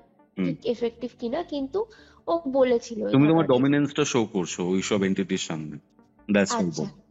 আচ্ছা, আচ্ছা। তো অনু হঠাৎ করে কি করেছে, খুব বাজে বাজে মানে একদম কাঁচা কাঁচা গালাগালি দেওয়া শুরু করেছে। হ্যাঁ, খুব বাজে গালাগালি দিচ্ছে যে হ্যাঁ, এই তুই ক্ষমতা, কে আমার পিছু ধরেছিস, এই সেই করে ও খুব কাঁচা কাঁচা, মানে ও কিন্তু ভেতর ভেতর ভয় পাচ্ছে কিন্তু ভয়টা কারোর কাছে প্রকাশ করছে না। ও খুব কাঁচা কাঁচা গালাগালি দিচ্ছে, কাঁচা কাঁচা গালাগালি দিয়ে ও কোনো রকম, আর ওর পিছন পিছন কিন্তু ওকে সমানে ডেকে আছে, এ অনুদি, এ অনুদি দেখ না, এ অনুদি পিছন ঘোর, এ অনুদি পিছন ঘোর, এমনি করে। আর ও কাঁচা কাঁচা গালাগালি দিয়ে ও কোনো রকমের ও ঘরে ঢুকেছে। ঘরে ঢুকেও আগে তাড়াতাড়ি করে ঘরের দরজা দিয়েছে। এবার ও যে ঘরের দরজা দিয়েছে, তারপরে কি হলো, ওর ঘরের চারিদিকে তো জানলা, ওই যে বক্স জানলা যেগুলো, ওর ঘরে না বক্স জানলা ছিল। এবার ওই বক্স আচ্ছা। জানলা, ওর পুরো জানলার মধ্যে জানলাগুলো সব জানলা আটকে দিয়েছে। আটকে দেওয়ার পর ওর জানলার মধ্যে না কেউ ঠক ঠক ঠক ঠক করছে, মানে হাত দিয়ে বাড়ি দিচ্ছে ওর জানলায়। এবার একটা জানলায় বাড়ি দিচ্ছে, সে একটা জানলা থেকে আবার পাশের জানলায় বাড়ি দিচ্ছে, আবার পাশের জানলায় বাড়ি দিচ্ছে, তার পাশের জানলায় বাড়ি দিচ্ছে, দরজায় বাড়ি দিচ্ছে, মানে ওর সারা বাড়ির চারিদিকে ঘুরে ঘুরে ওই রকম কে দরজা ঠকঠক করছে, জানলা ঠকঠক করছে। এবার ও ছেলেটা তো ভয় কাঁদছে, হ্যাঁ, আর ও তো তখন মানে হেল্পলেস ফিল করছে, হচ্ছে কি হচ্ছে আর কে থাকবে। এবার ও তো বুঝতে পেরেছে দেখো কোনো মানুষের পক্ষে তো সেটা সম্ভবই নয় যে একসাথে সব জানলা পিটাবে, প্লাস হচ্ছে কোনো মানুষের ওখানে দাঁড়ানোই সম্ভব না। তোমাকে যেরকম বললাম মানে ওর ঘরের বাইরেই ডোবা, পচা ডোবা, তো সেখানে কোনো মানুষ দাঁড়াতেই পারবে না। এবার ওই রকম ও তো মানে ভয় পেয়ে কোনো রকম ঠাকুরের নাম, ও ছেলেকে নিয়ে ও গিয়ে ঠাকুরের সিংহাসনে এরকম পুরো ঠাকুরকে জড়িয়ে ধরে ওরকম বসে রয়েছে, আর ও সারা ঘর ওরকম হচ্ছে। আর সেই রাতে আবার ওর হাজবেন্ডও আসবে না, ওর হাজবেন্ডেরও অনেক কাজ ছিল। এবার ওর হাজবেন্ডও ওই প্রেসেই থেকে যাবে, ওর হাজবেন্ডের ওখানে, ওর হাজবেন্ডও আর ফিরবে না। আবার ও সারা রাত ওইভাবে মানে প্রায় অনেকক্ষণ ধরে ওরকম চলেছে, ও ছেলেকে বুকে আঁকড়ে ও সারা রাত ঠিক ওইভাবে ওরকম ভাবে ঠাকুরের কাছে মাথা দিয়ে ও বসেছিল। এবার পরদিনকেও যেই সকালবেলাটা হয়েছে ও তাড়াতাড়ি করে ওর বাপের বাড়িতে গেছে, গিয়ে ওর মাকে বলছে যে মা, তুমি এক্ষুনি কাউকে একটা খোঁজো, কোনো ওঝা বা গুরুদেব কাউকে একটা তুমি দেখো, কারণ এর একদম এর যা করছে, আমার সাথে কালকে এইরকম হয়েছে, আমি বুঝতে পেরেছি এর এইসব কোনো সাইকোলজিক্যাল ডিসঅর্ডার নয়, হ্যাঁ, সত্যিই অভিক আছে, এরকম করে ও তখন বলেছে। তো আমার মা বলছে ঠিক আছে দাঁড়া আমি খোঁজ নিচ্ছি কি করা যায়। এইবারে হঠাৎ এবার রীতা আবার কি শুরু করলো, এবার ওরা তখন খোঁজ খবর চালাচ্ছে। আবার রীতা তো মানে খাওয়া দাওয়া ছেড়ে দিয়েছে, সারাদিন কিচ্ছু খায় না, কিছু খেতে দিলে খাবার পচে যাচ্ছে, আর ওর খাওয়ার কোনো ইচ্ছাও নেই, মানে ওর সে পুরো কঙ্কাল সার হয়ে গেছে, চোখ ঢুকে গেছে, চোখের তলায় কালি পড়ে গেছে। এবার এই পরিস্থিতিতে আবার আমার মাকে ওরা যখন খোঁজ দিয়েছে, আমার মা কিন্তু আবার রীতাকে দেখতে গেছিল, না তো আমার মাকে খোঁজ দিয়েছে। আমার মা এবার এসে একটা ঘটনা বলছে, বলছে আমার মা দেখছে মা এরকম বসে আছে, তো ওকে জিজ্ঞেস করছে কি রে রীতা তোর কি হয়েছে, কেমন আছিস এরকম। এবার মা দেখছে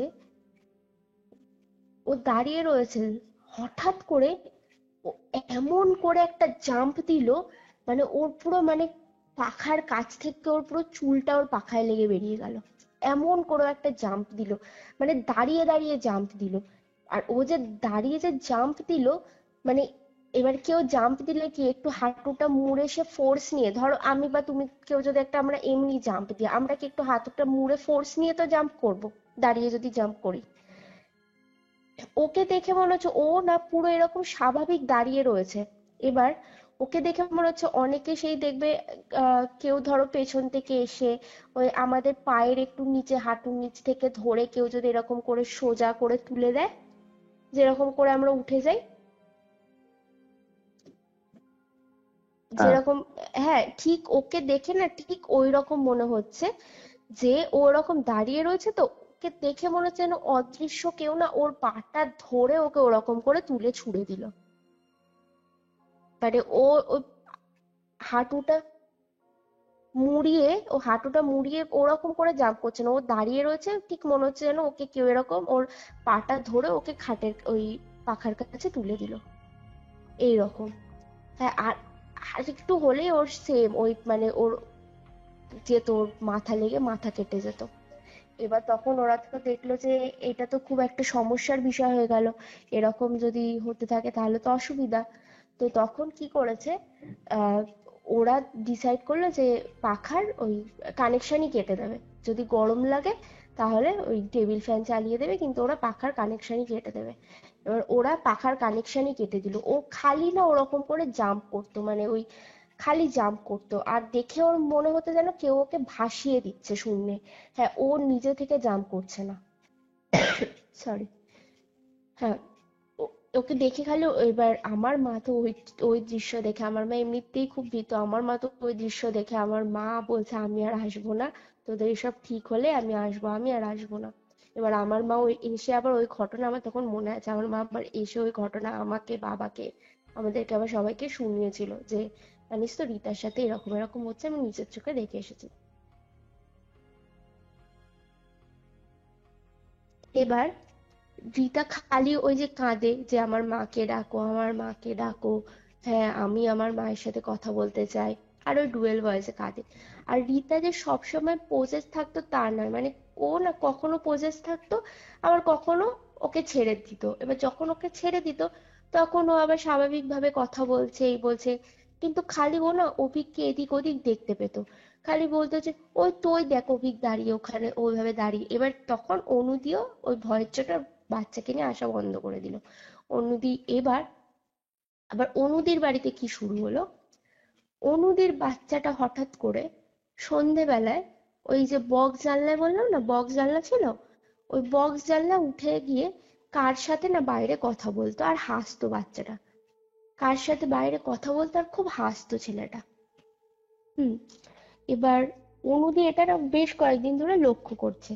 এবার অনুদি একদিন ওর বাচ্চাটাকে জিজ্ঞেস করছে যে এই তুই কার সাথে কথা বলিস তুই, মনে মনে একা একা কথা বলছিস নাকি তুই? তো বলছে কি, না ওই তো অভিক মামা, ওই তো অভিক মামার সাথে কথা বলছি। অনুদি না ভয় পেয়ে, এবার দেখো বাচ্চাটা তো জানে না যে অভিক মারা গেছে, কারণ ও বাচ্চা, ওকে কেউ ওইসব কিছু বলেনি। এবার ও তো কিছু বলতেও পারছে না। হ্যাঁ, এবার ও বাচ্চাটা বলছে কি, আর খুব হাসতো, মানে বাচ্চাটা হাসতো জানলার দিকে তাকিয়ে তাকিয়ে, আর অনুদি দেখতো কি যে কেউ নেই জানলার বাইরে, আর ও একা একাই বাচ্চাটা, বিশেষ করে সন্ধ্যের পর থেকে বেশি। হুম। তো এবার অনুদি তারপর ঠিক করলো যে ও ওর এবার ও তখন ও সব জানলা ফালনা সব বন্ধ রেখে দিত, ও আর জানলা খোলাই ছেড়ে দিল। হুম। কারণ এবার ও বুঝতে পারছে যে বাচ্চাটার না কোনো ক্ষতি করে দেয়। এবার একদিন না ওই জানলার দিকে তাকিয়ে না হাত জোড় করে বলছে কি, অভিক তুই আমার বাচ্চাটার কোনো ক্ষতি করিস না, তুই আছিস, তুই, আমি জানি তোর অনেক কষ্ট, তুই আমার বাচ্চাটাকে কোনো ক্ষতি করিস না, তুই আমার বাচ্চাটাকে ছেড়ে দে, তুই আমার বাচ্চার সাথে বাচ্চাকে কেন দেখা দিচ্ছিস, আমরা তোর কি ক্ষতি করেছি, তুই আমাদেরকে কেন এরকম করছিস, বলে না সেই হাত জোড় করে খুব ক্ষমা টমা চাইলো। এবারে আবার এবার এদিকে আবার রিতা, হ্যাঁ এবার রিতা যেহেতু অনেক মানে সে কান্নাকাটি করে সব সময়, ওই ডুয়েল ভয়েসে কাঁদে। তো একদিনকে ফাইনালি ওই যে অভিকের যে মা সে এসেছে। হুম। এবার অভিকের মা এসেছে দেখতে কি হয়েছে। এবার ততদিনে তো পাড়ার মোটামুটি সবাই জেনে গেছে যে রিতাকে ভূতে ধরেছে, সবাই জেনে গেছে পাড়ার মধ্যে। এবার অভিকের মা এসেছে, এসে এবার অভিক না ওর মাকে দেখে কাঁদছে আর বলছে যে মা তোমরা আমাকে মেরে দিলে, মা তোমরা এরকম করতে পারলে আমার সাথে, তোমরা আমাকে মেরে দিলে। এবার ওর মা তো কিছুতেই স্বীকার করবে না, ওর মা বলছে কি কি বলছিস এই রিতা, কি বলছিস তুই, তুই আমাদের নামে এইসব বলছিস, আমার ছেলের মৃত্যু হয়েছে, আমার ছেলেকে বদনাম করছিস বলে। আর ও না বলছে না মা তুমি কিন্তু সব জানতে মা, তোমরা আমাকে মেরে দিলে। এবার ওর মা তো কিছুতেই স্বীকার করবে না, ওর মা তো ডিনাই করে যাচ্ছে। আর ওর মা কিন্তু এদিকে আবার কাঁদছে, মানে মানে কাঁদছে আর ডিনাই করছে যে না আমরা কিছু করিনি, কি বলছে। এবার লাস্টে তো সেই আহ রিতার মাকে তো সেই বললো যে হ্যাঁ মেয়েকে চিকিৎসা করাও, নয়তো আমি কিন্তু থানা পুলিশ করব, হ্যাঁ তোমরা আমাদেরকে এইভাবে বদনাম করার চেষ্টা করছো, এই করছো বলে সে অভিকের মা আবার ওইরকম হুমকি ধমকি দিয়ে চলে গেল। এইবার এরকম চলছে। এবার তখন রিতার মা পরিবার থেকেও খুঁজছে কাউকে। এবার একদিনকে ওরকম রাতে রিতা ঘুমাচ্ছে, এইবারে রিতার যে দাদা, হুম রিতার দাদার কিছু একটা কোনো একটা প্রয়োজন পড়েছে বা কিছু একটা আনবেও। এবার ওকে ওই ছোট ঘরে যেতে হবে। এবার ও ছোট ঘরে গেছে তখন, মানে প্রায় মাঝরাত, হুম মানে ধরো 12:30 একটা এরকম বাজে। এবার গেছে, গিয়ে এবার ওদের না একটা লাল রঙের একটা ওই বাল্ব ছিল, ওই যে 0 পাওয়ারের যে লাল রঙের।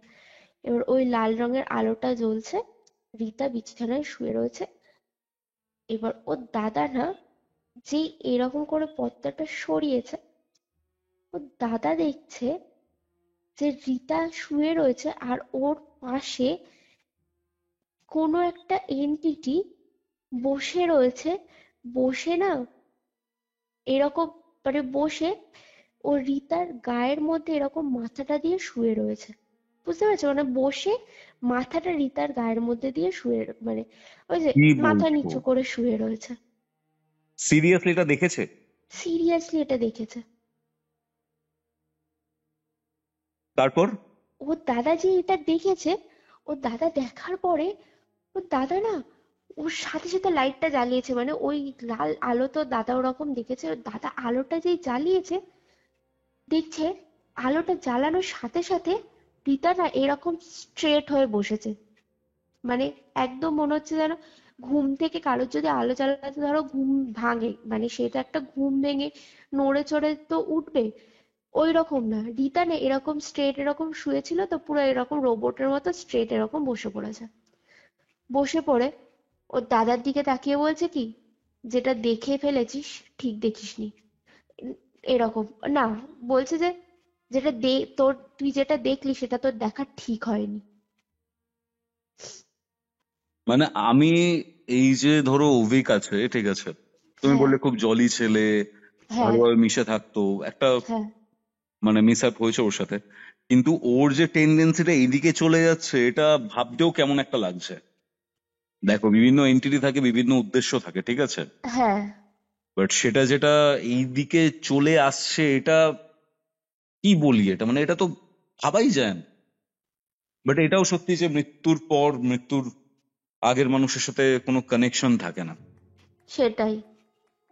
এটা তো তারপরে দেখো, আমাদের যতদূর মনে হচ্ছে যেহেতু ও, মানে রিতার যেহেতু খুব ভালো বন্ধু ছিল, ও হয়তো না রিতাকে নিয়েও যেতে চাইছিল, বুঝেছো তো, ওর সাথে।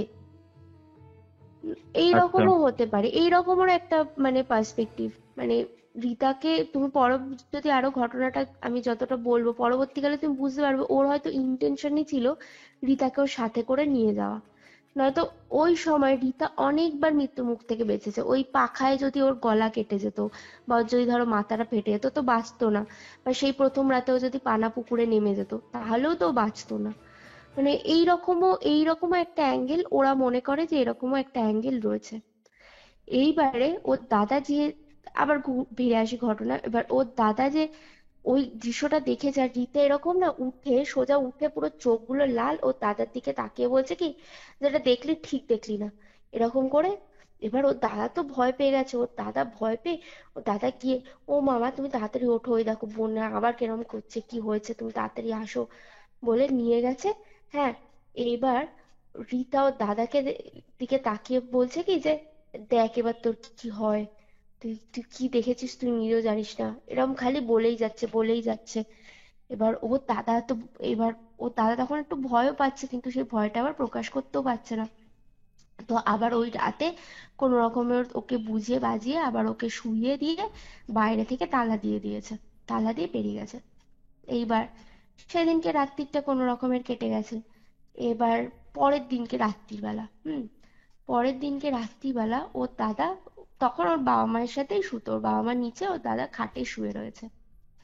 এবার শুয়ে রয়েছে, হঠাৎ করে ওর দাদার পাটা ধরে না কেউ এরকম করে টেনে নিয়েছে, টেনে নামিয়ে নিয়েছে অর্ধেকটা। মানে ওর দাদা খাট থেকে অর্ধেক নেমে এসছে। এবার যেই ওরম টেনে নিয়ে ওর দাদাকে অর্ধেকটা নামিয়ে দিয়েছে, ওর দাদার না ঘুমটা ভেঙেছে। ওর দাদার ঘুমটা ভেঙে এরকম মানে তাকে এরকম উঠেছে। উঠে ওর দাদা পুরো স্পষ্ট দেখছে যে ওর দাদার পায়ের কাছে কেউ একটা দাঁড়িয়ে। ওই ওইরকম জিরো পাওয়ারের আলো জ্বলছে। ওর দাদা পুরো স্পষ্ট দেখছে ওর দাদার পায়ের কাছে কেউ দাঁড়িয়ে। এবার ওর দাদা তো বাবা গো মা গো, ও মা ও বাবা আমাকে বাঁচাও বাঁচাও করে এরকম করেছে। ওর বাবা মা তাড়াতাড়ি উঠেছে, উঠে আলো ঠালো জ্বালিয়েছে। জ্বালিয়ে দেখছে যে কেউ নেই, কিন্তু ওর দাদার না পুরো পায়ের মধ্যে একদম স্পষ্ট পুরো 5টা আঙ্গুলের দাগ। মানে ওই যে 5 5 10টা আঙ্গুলের দাগ পুরো। কেউ যদি ধরো তোমার পাটা খুব জোরে চেপে ধরে যদি টানে, তাহলে যেরকম হয়ে যাবে পায়ের মধ্যে দাগ, ও দাদার পায়ে দেখছে পুরো ওই রকম দাগ হয়ে গেছে। আর তারপরে তো ওর দাদা যেই এবার মাটিতে পা ফেলতে যাবে, ওর দাদার মাটিতে পা ফেলতে পারছে না। ওর দাদার পায়ে এরকম বীভৎস ব্যথা, মানে ওর দাদার পায়ে বীভৎস ব্যথা হয়ে গেছে। ওর দাদার মাটিতে পাই ফেলতে পারছে না। আচ্ছা। তারপর তো ভলিনি দিয়ে বরফ দিয়ে এ দিয়ে ও তো অনেক করা হচ্ছে। এবার তো তারপরে তো এরকম ওর দাদাও এবার বিছানায় বসে রয়েছে। ওর দাদাও আর পা নাড়াতে পারে না, কিছু করতে পারে না।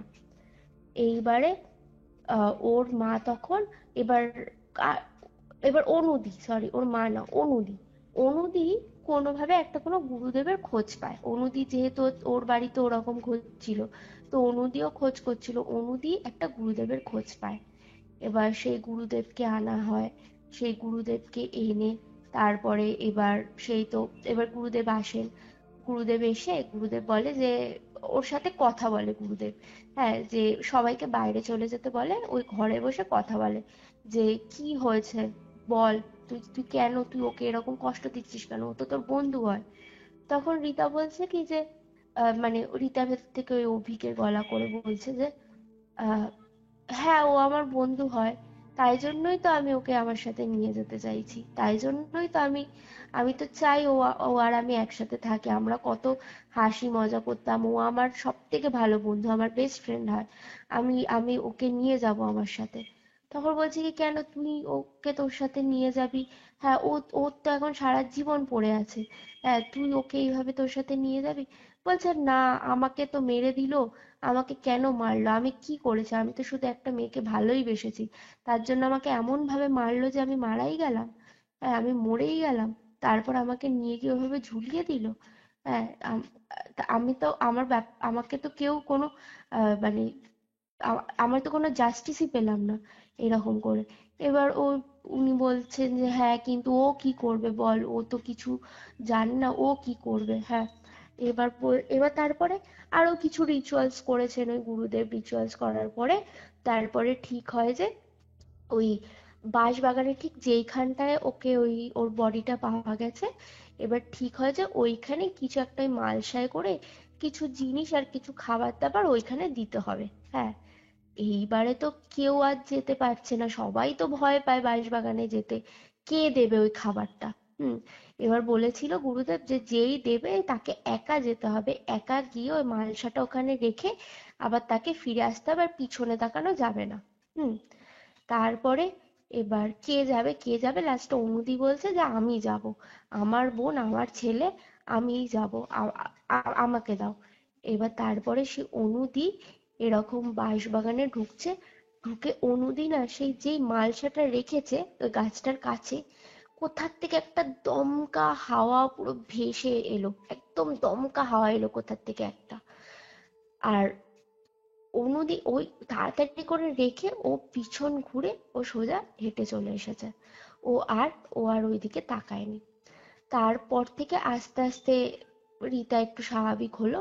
তারপরে আবার ওই যে রিতার দাদা, সে আবার ওই যে ছেলেটার যে মা বাবা তাদেরকে অনেক বুঝিয়ে বাজিয়ে তাদেরকে নিয়ে গিয়ে সে নিজের খরচায় আবার গয়ায় গিয়ে ছেলেটার নামে পিণ্ড দিয়ে এলো। তো তারপর থেকে আস্তে আস্তে সমস্ত ওই যে বাঁশবাগানে যে ঘটনাগুলো ঘটছিল, তারপর এই যে এদের বাড়িতে যে সমস্ত ঘটনাগুলো ঘটছিল সব তারপর থেকে আস্তে আস্তে সব স্বাভাবিক হয়ে গেল।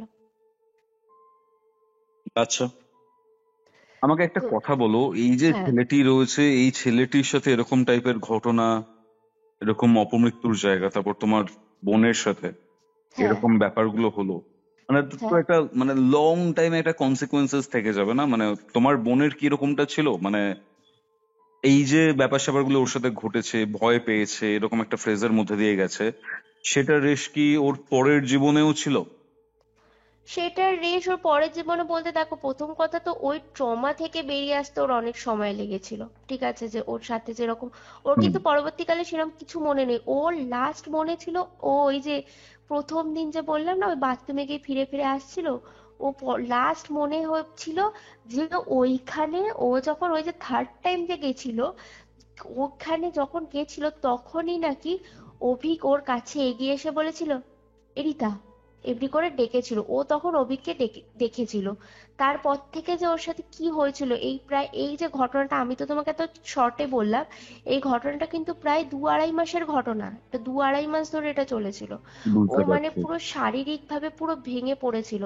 তো তারপর থেকে ওকে সেইখান থেকে রিকভার হতেও অনেক সময় লেগেছিল ওর, বুঝেছো, অনেক সময় লেগেছিল।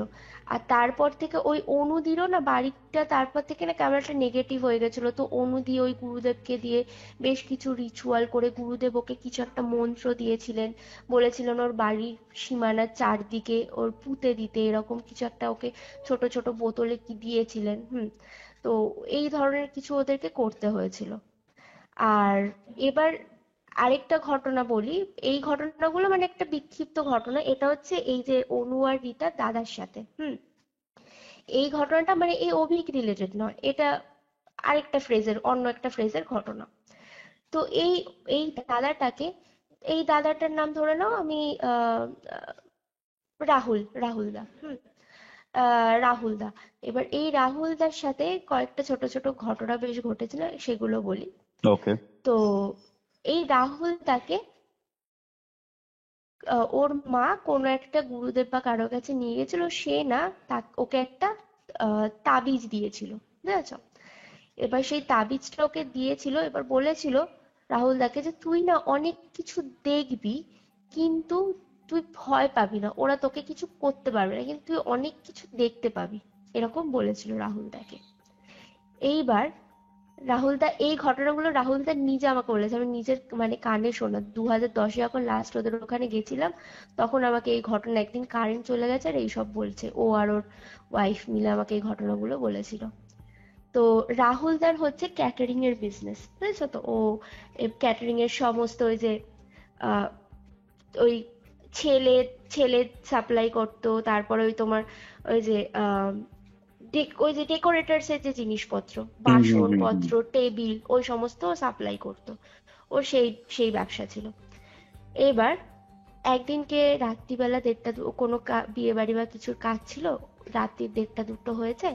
তো এসে সেদিনকে এবার ওগুলো কি করেছে, ওই যে ছোট ঘরটা বললাম ওই ছোট ঘরটায় ও শুতো, ও আবার ওই ছোট ঘরটাই শোয়া শুরু করেছিল, ওই ছোট ঘরটায় শুতো। আর ওই ছোট ঘরটাতেই ওর ওই বেশিরভাগ দিনই ওর বড় বড় বাসনপত্র, টেবিল টেবিল গুলো ছোট ঘরটাতেই রাখতো। যেদিন ধরো খুব রাত হয়ে যেত, তখন ও যেই গোডাউনটাতে রাখতো মালপত্র, ওইখানে যাওয়ার সময় না পেলে ও ঘরের মধ্যেই রাখতো। এইবার ওই ওই যে টেবিল টেবিল, ওই টেবিলগুলো কি এঁঠো মাছ মাংসের টেবিল, হ্যাঁ। এবার ওই ওই টেবিল ও ওরকম ছোট ঘরে রেখে দিয়েছে। আর ও রাত্রিবেলা এরকম শুয়ে রয়েছে, বিছানায় শুয়ে রয়েছে। এবার হঠাৎ করে ওর না একটু ঘুমটা ভেঙেছে। এবার ওই যে লাল রঙের 0 পাওয়ারের লাইটটা, ও না ঘুমটা ভেঙেছে, ভেঙে ও না ডান দিকে এরকম ফিরেছে। এবার ফিরে ও দেখছে কি, যে ওই যে টেবিলটার উপর না একটা পুটুলি মতো কিছু একটা রাখা, মানে একটা ছোট পোটলা বা বোচকা টাইপের কিছু একটা রাখা, ছোট্ট। এবার ও না ভাবছে, ঘুমের ঘরেই ও হালকা হালকা ঘুমের ঘরে ভাবছে যে কি আবার কি রাখলো টেবিলটার ওপর, কেউ কি কিছু নিয়ে যেতে ভুলে গেল। এবার ও কি করেছে, ও না একটু হালকা করে ভালো করে ও একটু দেখতে গেছে যে কি। এবার এরকম খাটের থেকে ও পাটা নামিয়েছে, নামিয়ে ও না চোখটা এরকম রোগড়ে ও ভালো করে দেখছে যে কিসের পোটলা ওটা রাখা। ও কি দেখলো জানো, ও দেখলো ওটা একটা কাটা মুন্ডু, কাটা কাটা মুন্ডু? মাথা। হ্যাঁ, ওটা একটা কাটা মাথা। এবার ওইটা দেখে তো চিৎকার করেছে, ওর মা বাবা ছুটে এসেছে, ছুটে এসে যে আলো জ্বালিয়েছে দেখছে কিছু নেই টেবিলে, কিন্তু ও স্পষ্ট দেখেছে কাটা মাথা। তো তারপরের দিনকে সাথে সাথে ওর মা গুরুদেবকে ফোন করেছে যে এরকম গুরুদেব আমার কালকে ছেলে, আবার এই ঘটনাটা যে ঘটেছে তার পরের দিনকে আবার আমি, আমার মা, আমার বাবা আবার অনুদির বাড়িতে গেছি। এবার অনুদির বাড়িতে আবার অনুদি এই ঘটনাটা আমাদের সামনে বলছে। এবার আমার সামনে তো অতটা স্পষ্ট করে বলছে না, কারণ আমিও তখন যথেষ্ট ছোট। এবার বলছে আবঝাবঝা আমি শুনতে পেরেছি যে কিছু একটা হয়েছে এরকম। পরবর্তীকালে তো যখন 2010-এ যখন আমাকে নিজে দাদা নিজের মুখে বললো, তখন আমি ঘটনাটা জানতে পারলাম যে ও আসলে একটা কাটা মাথা রেখেছিল। এবার তখন গুরুদেব বলল যে বলেই তো ছি যে অনেক কিছু দেখতে পাবে, কিন্তু তারা ওকে কোনো ক্ষতি করবে না। অনেকে ওকে কিছু মেসেজ দিতে আসবে, হ্যাঁ, কিন্তু ওর কিছু তারা ওকে টাচ করতে পারবে না। হ্যাঁ, যদি সম্ভব ঘরের মধ্যে শোয়ার ঘরে এঁঠো বাসনপত্রগুলো যেন আর না রাখে, বুঝতে এইটা পারছি। বলেছিল। ঠিক বলেছেন। এইটা হয়েছে। আরেক দিনকে ওই এয়ারপোর্ট, ওখান থেকে তো এয়ারপোর্ট কাছেই, হুম, এয়ারপোর্টের পাশের রাস্তা থেকে ও বাইক চালিয়ে আসছে। এর হঠাৎ করে ওর ওই তখন কি মানে অন্ধকার এয়ারপোর্টের রাস্তাটা, আর ওই জায়গায় জায়গায় ওই যে স্ট্রিট লাইট একটু একটু, এবার যেখানটা স্ট্রিট লাইট ওখানে একটু হয়তো একটু কিছুটা জায়গা আলোকিত, এছাড়া তো এয়ারপোর্টের রাস্তা আগে খুব অন্ধকার ছিল।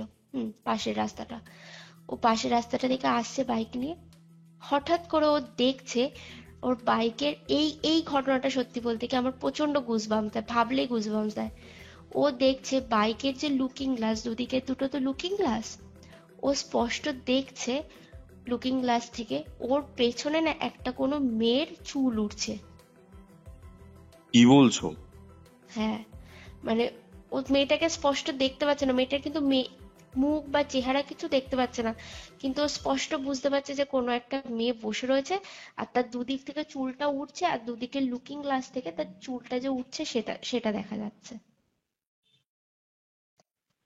আচ্ছা, তারপর? এই এবার ও ওইটা দেখে না, ও আর পেছন ঘোরার সাহস পায়নি, ও তাড়াতাড়ি করে যতটা স্পিডে সম্ভব ওখান থেকে ও বাইকটা চালিয়েছে। বাইকটা চালিয়ে তারপরে আবার যে আরেকটা স্ট্রিট লাইট এসেছে তার নিচে এসে ও দাঁড়িয়েছে। দাঁড়িয়ে ও দেখছে, তারপরে ও যখন দেখছে, দেখছে যে না আর কেউ নেই, তারপরে ও বাড়ি গেছে। হুম, এইটা হয়েছে। আরেকটা ঘটনা, ও একদিন ওরকম রাত্রিবেলা ওই ছোট ঘরটাতে শুয়ে আছে, আর জানলাটা খোলা, গরমকাল সেটা আবার, জানলাটা খোলা, হাওয়া দিচ্ছে। এবার হঠাৎ করে ও দেখছে কোনো একটা মানে গায়ে আগুন জ্বলছে কারোর, সারা গায়ে দাউ দাউ করে আগুন জ্বলছে। এইভাবে আগুন জ্বলতে জ্বলতে কেউ একটা ওর জানলার সামনে থেকে ছুটতে ওই হাই টেনশন মাঠের দিকে চলে গেল। সারা গায়ে তার আগুন জ্বলছে। এবার ও ওটা দেখে না প্রথমে ও কিছু অন্য কিছু ভাবেনি, ও ভেবেছে কি যে কারোর হয়তো গায়ে আগুন ঠাগুন লেগে গেছে। এবার ও না, ও ও তাড়াতাড়ি করে বেরিয়েছে, বেরিয়ে ওই যে ওই দরজাটা যেখান দিয়ে বাইক ঢোকায় ওই দরজাটা থেকে ও তাড়াতাড়ি করে বেরিয়েছে। বেরিয়ে ও না কিছুটা এগিয়ে গেছে, এগিয়ে গিয়ে দেখছে যে না কেউ নেই, ঠিক আছে। এবার একটা কারোর যদি গায়ে আগুন জ্বলে সে ওইটুকু সময়ের মধ্যে কোথায় যাবে, কেউ নেই। এবার ও তারপর ওর কি একটা মনে হচ্ছে না, তাড়াতাড়ি ঘরে ঢুকে গেছে। ও ভাবছে কি যাক বাবা, আর কি করবো, আমি তো দেখলাম কেউকে তো দেখতে পাচ্ছি না, যা হবে দেখা যাবে সকালে। ও না ঘরে ঢুকে গেছে। এবার পরদিনকে ও উঠেছে, ঘুম থেকে উঠে ওর মাকে গিয়ে বলছে যে ও মামা, এখানে কি কারো গায়ে আগুন লেগে গেছে বা কেউ গায়ে আগুন দিয়ে মারা গেছে? ওর মা বলছে কি কই না তো, কেউ তো এরকম হয়নি, কেন? বলছে না আমি না কাল রাতে কাউকে যেন এরকম দেখলাম গায়ে আগুন দিয়ে, কে ছুটে হাই টেনশন মাঠের দিকে চলে গেল। তখন ওর মা বলছে যে না কই না তো, দাঁড়াতো আমি পাড়ায় খোঁজ নিই। এবার সত্যি কথা বলতে কি কেউ যদি সত্যি ওখানে আগুনে পুড়ে মারা যায় মানে একটা হই হই কাণ্ড হয়ে যাবে ওইটুকু পাড়ার মধ্যে। এমন নয় যে কেউ এত বড় একটা ঘটনা কেউ জানবে না। হ্যাঁ, এবার ওর মা খোঁজ টোজ নিয়ে না, সে কারোর কিচ্ছু হয়নি, কোনো হাই টেনশন মাঠ থেকে কোনো বডি বা কোথা থেকে কিচ্ছু খুঁজে পাওয়া যায়নি। কিন্তু তার ঠিক 2 থেকে 3 দিন পরে ওদের পাশের বাড়ির একটা মেয়ের ওরকম গায়ে আগুন লেগে যায় কোনো একটা কারণে, কিছু গ্যাস থেকে বা কিছু থেকে ওর গায়ে আগুন লেগে যায়। আর ও ঠিক সেইভাবেই, যেইভাবে ওই আমার দাদা যে দুদিন আগে যেইভাবে দেখেছিল দৌড়াতে, ওই মেয়েটাও কিন্তু ওই আগুন লেগে যাওয়ার পর ঠিক সেইভাবে দৌড়ে ওদের জানলার সামনে দিয়ে গেছিল। গিয়ে লাস্টে ও বাঁচার জন্য ওই হাই টেনশন মাঠের দিকে দৌড়ে গেছে। ও ভাবছে কি ওইখানটায় জল আছে তো, ও জলে ডুব দিয়ে ও কোনোভাবে নিজেকে বাঁচিয়ে নেবে, এই জন্য ওইদিকে ও দৌড় লাগিয়েছিল। কিন্তু তারপরেও সে আর বাঁচেনি, সে মারাই যায়। ও এই ঘটনাটা কিন্তু ও দুদিন আগে দেখেছিল, আর ঘটনাটা ঘটেছে কিন্তু দুদিন পরে। আচ্ছা, তারপর? তো তারপরে তারপরে তো ও সে গুরুদেবকে বলেছিল, গুরুদেব বলেছিল যে হ্যাঁ তুই এরকম কিছু দেখবি, কিন্তু তুই যদি এগুলো সহ্য না করতে পারিস তাহলে তুই মাদুলিটা খুলে ফেল। তারপরে ও কোনো একটা কারণে মাদুলিটা ও আর এগুলো সহ্য করতে পারছিল না। ও বলছে আমার খুব মেন্টাল প্রেশার, মানে ওটা ওর কোনো দিক থেকে একটা কিছু উন্নতি বা কিছুর জন্য ও পড়েছিল, কিন্তু ও বলছে আমার ওইটা করতে গিয়ে আমার খুব মানে মেন্টালি আমি খুব অসুস্থ হয়ে পড়ছি, আমার পক্ষে সম্ভব হবে না। তো ও আস্তে আস্তে তারপর আর ওইগুলো সহ্য করতে পারছিল না বলে ও তারপর মাদুলিটা খুলে রেখে দিয়েছিল, ও আর পড়তো না ওটা।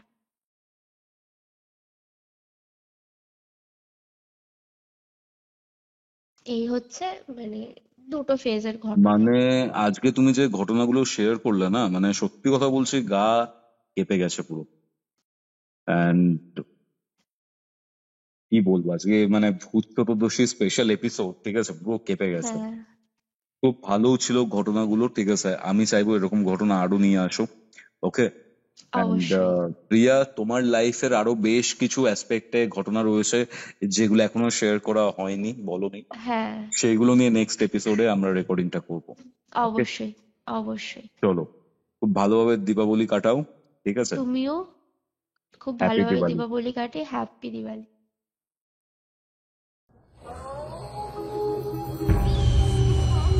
Curiofite presents Ghostly Call Recording, a horror audio documentary by Kaustav Kumar. এবার ভয় পাবে তুমিও। এটাই ছিল আজকের ঘটনা, আজকের এই ভূত চতুর্দশী স্পেশাল হরর পডকাস্ট, এই ঘোস্টলি কল রেকর্ডিং। আপনাদের কেমন লাগলো কমেন্ট করে জানাতে ভুলবেন না।